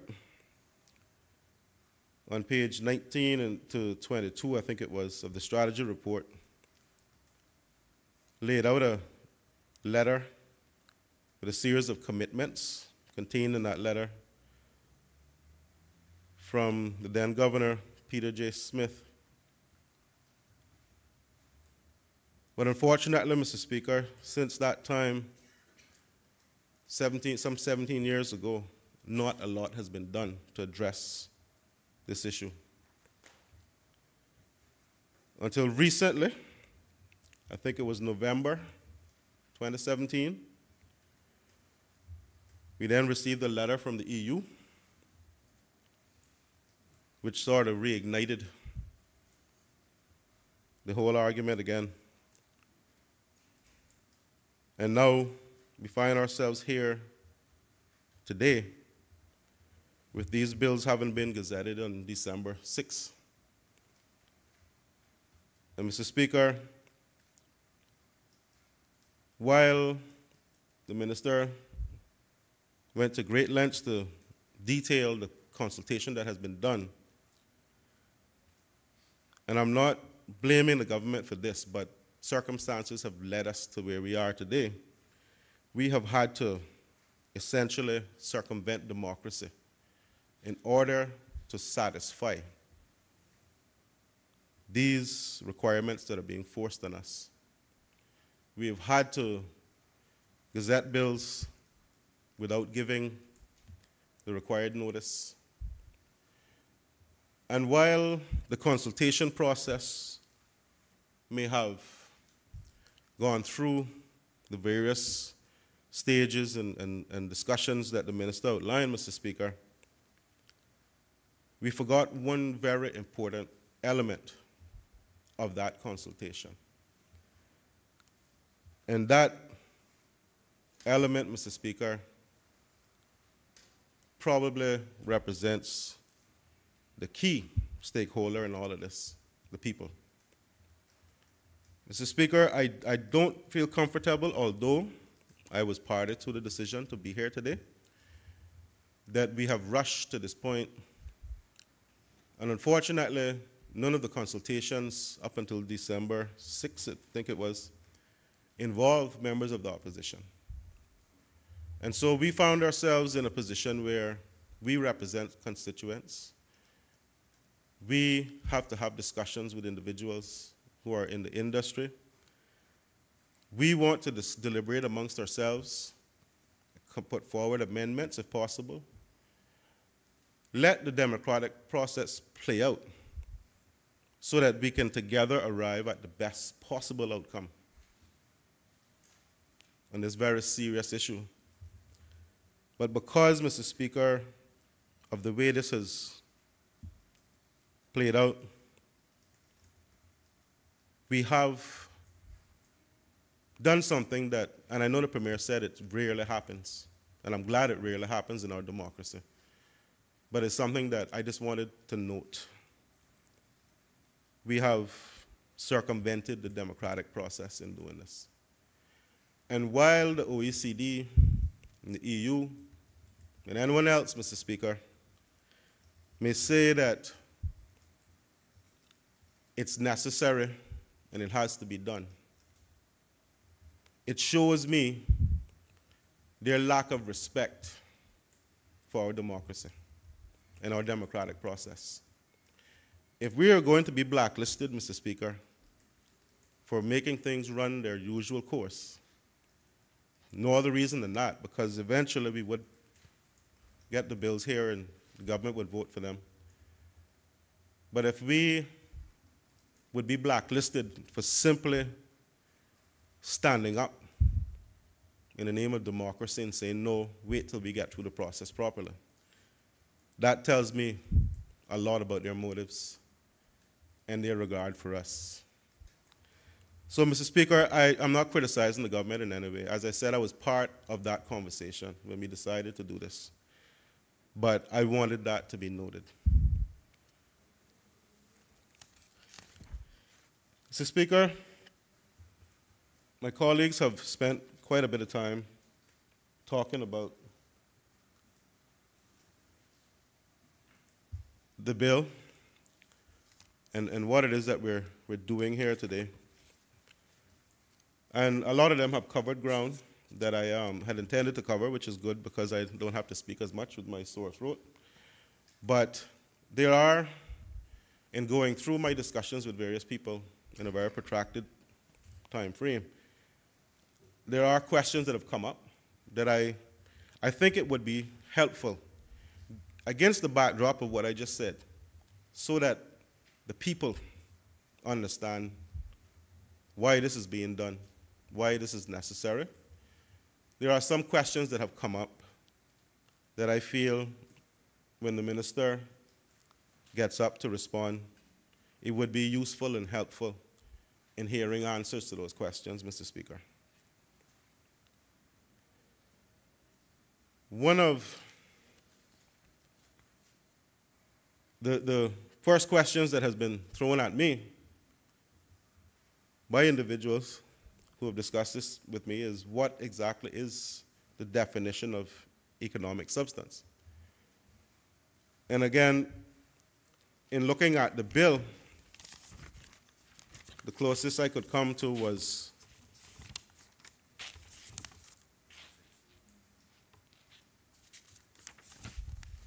Section 4, where it lays out the requirements to satisfy the economic substance test.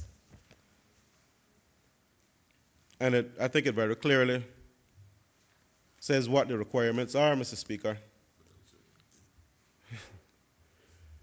Because it talks about generating income. The entity has to generate income within the islands, has to be managed and updated and operated within the islands, relevant income from activities carried out in or from within the islands, physical presence, qualified full-time employees.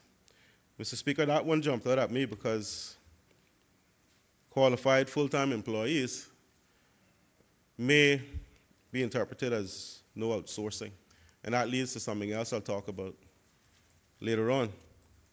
But this is the closest I could get in the law to a definition that I could give people. But Mr. Speaker, there's another concern that I want to point out, and hopefully the minister can address this one as well. A number of service providers have spoken about the lack of, the inability to consult with clients during this process. And I think there was some advice given, I think it was through Cayman Finance, that maybe we shouldn't discuss these issues with clients until the bill was drafted and everyone could see what it is exactly we're looking at. My concern with that approach, Mr. Speaker, was that it left a lot of uncertainty on the table. A lot of clients overseas were probably getting a little bit jittery and wondering what was going on. So while the consultation was with the players in the industry, I think we may have overlooked the actual clients of those players in the process. I've had questions, Mr. Speaker, with regard to the bill, because if we look at the bill, clearly the language in this bill is a lot different than we're used to seeing. I see definitions, just key terms, are in the back of the bill. It's the first time I think I've seen that in this honorable legislature, Mr. Speaker.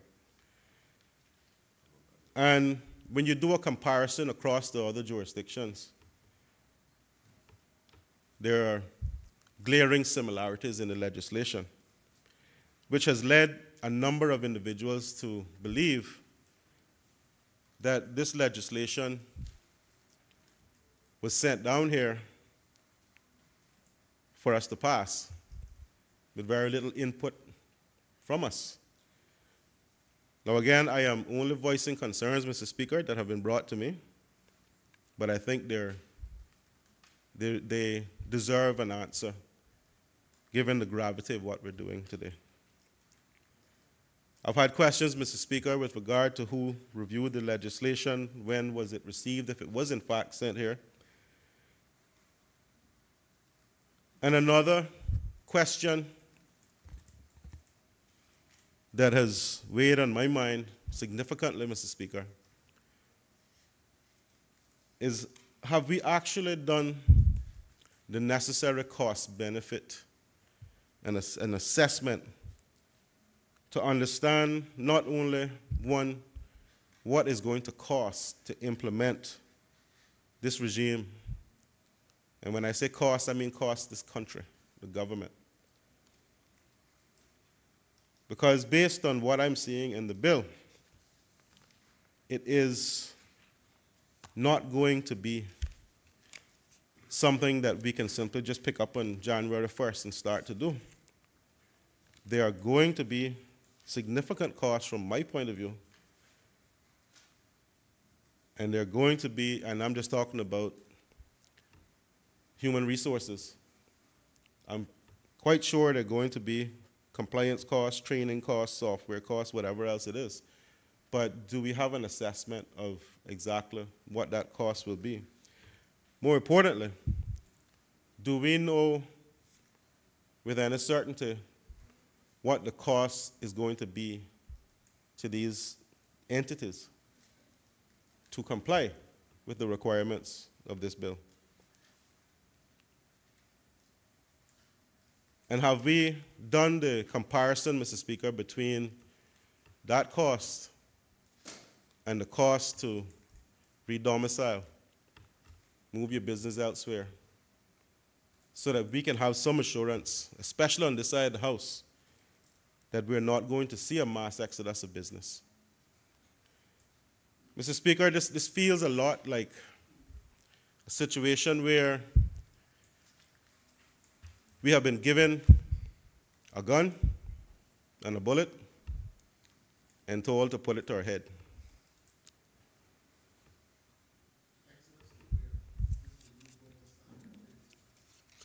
Well, that leads me to another question. Is this truly a global standard? Where is that standard defined? But is it going to then to be applied across the board? OECD members as well? EU members? Including the US. United States? And I'm quite certain, Mr. Speaker, that the United States is not going to comply by January 1st. Why are we jumping ahead of them? I understand the threats, and I understand the position we're in. And, you know, we're not in a position to play poker with the OECD and the EU. I understand that. But I have to raise these questions because it points out the hypocrisy. Yeah, it points out the hypocrisy of what is being done to us. So I know that I don't ask questions that I don't know the answer to.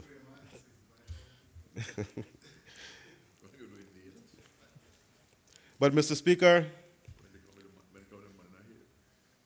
there are more concerns and worries that I have because the cost to implement this and to regulate and police this is going to be borne by this government, this country.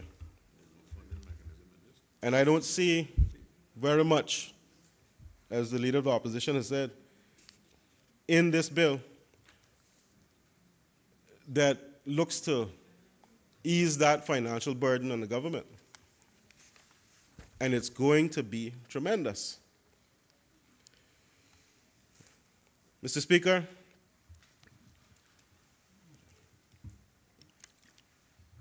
another concern that I have is that we currently service clients from no-tax jurisdictions, such as Saudi Arabia and the Middle East. Now, with those individuals, I understand the whole mechanism of it where they may be doing business through an entity here in a jurisdiction that has tax. But have we really examined the full impact of this on those no tax jurisdictions because they have no beef with us. They don't view us as providing tax relief to individuals or their citizens. So now, is this going to impact our relationships with those clients? And when you set that against the backdrop of EU business, the very little EU business that we have, and then the potential impact on South America business, we're embracing a regime that is going to have much wider implications than we may have initially thought about. And I want to hear some assurances, Mr. Speaker, that we have considered those things and that we are prepared to deal with any potential fallout. Mr. Speaker,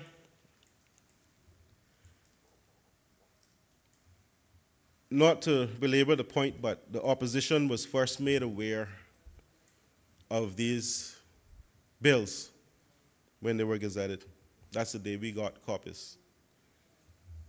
But I am concerned because throughout all the meetings and consultation and so on, we never got the opportunity to sit at the table, to discuss. And we have always, Mr. Speaker, taken the approach that when it comes to certain things in this country, like financial services, that we fight those battles together. The leader of the opposition and I just came back from London, from the constitutional discussions, and that's another area that we agreed we would fight for together. Education is another one, Mr. Speaker. And so it is a bit disappointing that I discovered that drafts of these laws were circulating long before the opposition received the gazetted copies. And at the very least, we are being asked to do something today, Mr. Speaker, that you don't normally see in politics. So when both sides come together to support the country without much brawling and fighting and fussing over it. But it is a bit disappointing when I found out that we were, I think, basically the last to be involved in the process, despite having extended the olive branch and saying, look, on financial services, we stand together. Mr. Speaker,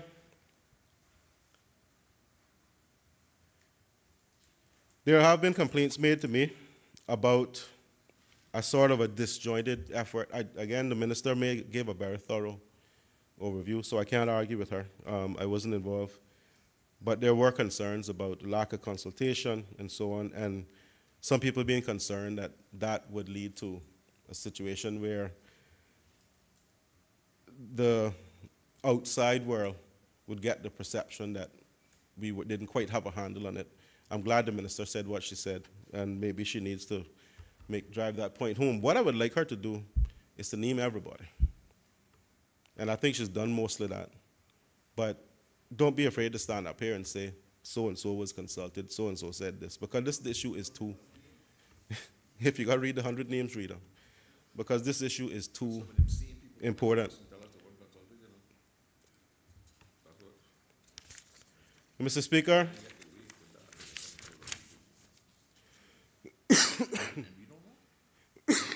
I've also heard some people voice the concern that, well, so what if we get blacklisted?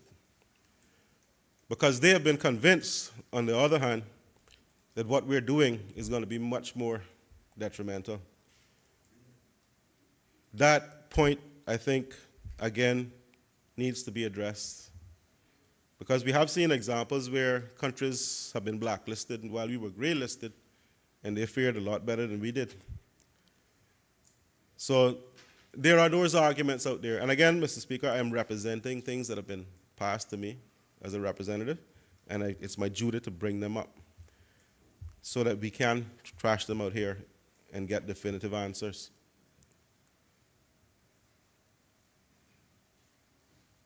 And Mr. Speaker,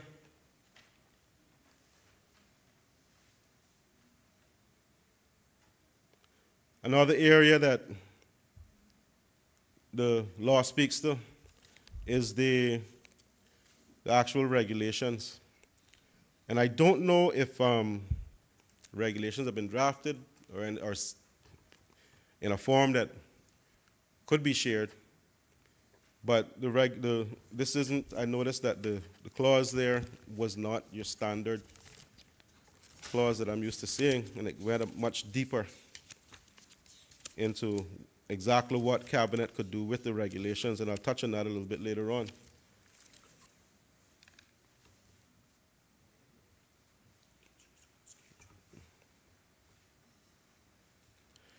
And Mr. Speaker, I've already discussed the sort of mixed messages that were coming out of Cayman Finance, where firms were told not to say very much to their clients until the legislation was passed. Again, I am concerned with that, in that it leaves too much room for uncertainty. Mr. Speaker, there's also a promise of employment and opportunities that may come out of this for Caymanians. I somehow fail to see how all that will be realized by January 1st. Because I think, based on what I've read in the bill, a lot of the expertise and human resources that are going to be needed is not just someone sitting in an office answering the phone. These are going to be people who have to have qualifications and experience. And my concern, Mr. Speaker, is that while we've known about this issue for quite some time, we're not going to have, and I'll say it, the Caymanians ready January 1st to jump in and fill these positions. And what is going to happen is that we're either going to see a mass increase in work permit applications, or we're going to see some level of outsourcing to corporate service providers, potentially, to fill those gaps that are now required by the law. Which is all well and good, Mr. Speaker, except for the fact that I've heard people out there saying that there are opportunities to be gained from this for Caymanians. And I don't really see that many, given the short time frame to pass this legislation and start operating. The same can be said, Mr. Speaker, for the real estate boom that we're expecting from it. That may not happen if the cost to comply drives business away.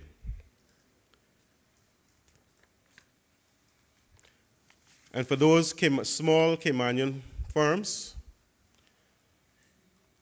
with Caymanian employees who are qualified and experienced, who might want to try to benefit from the added compliance requirements of this law,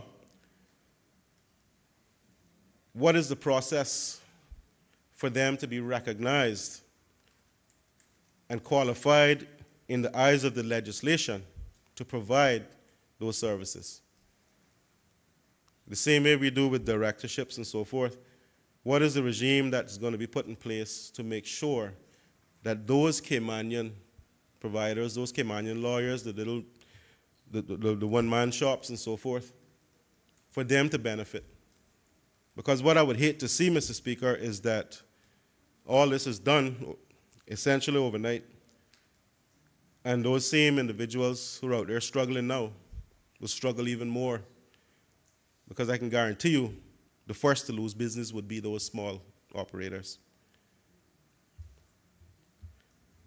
There's an argument to be made, Mr. Speaker, that delaying the implementation of this legislation, even if we vote on it here tonight, but delaying it would give us more time to be prepared.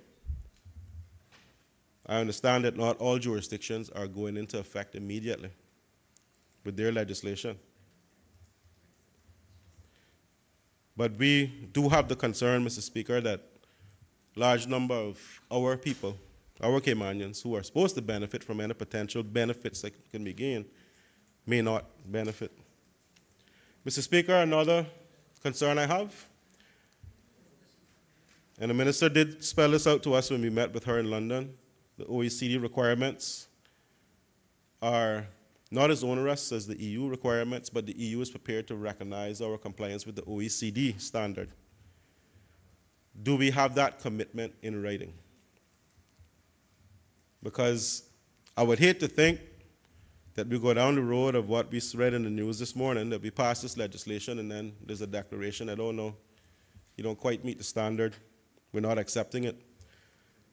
So I know you can only get assurances so many times, but this one in particular, I would hope that we've taken all possible steps to make sure that there is no conflict there.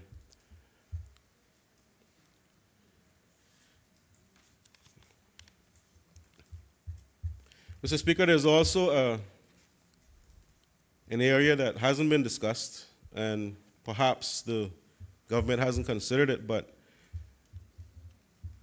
there is a potential here because we have Cayman Enterprise City. And there are other jurisdictions, like the UAE, who have free zones. And these regulations, I don't believe, are going to apply to those free zones. So they essentially operate outside of this.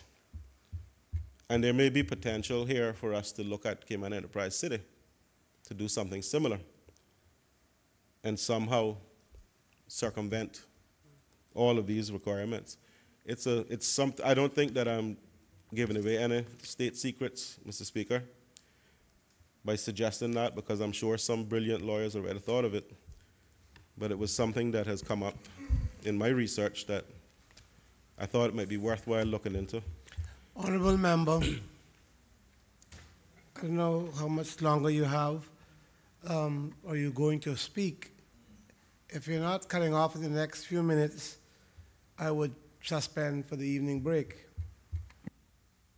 Mr. Speaker, I probably need just maybe 10 minutes more, and I'll be done. Can't wait that long. We will suspend until 7 p.m.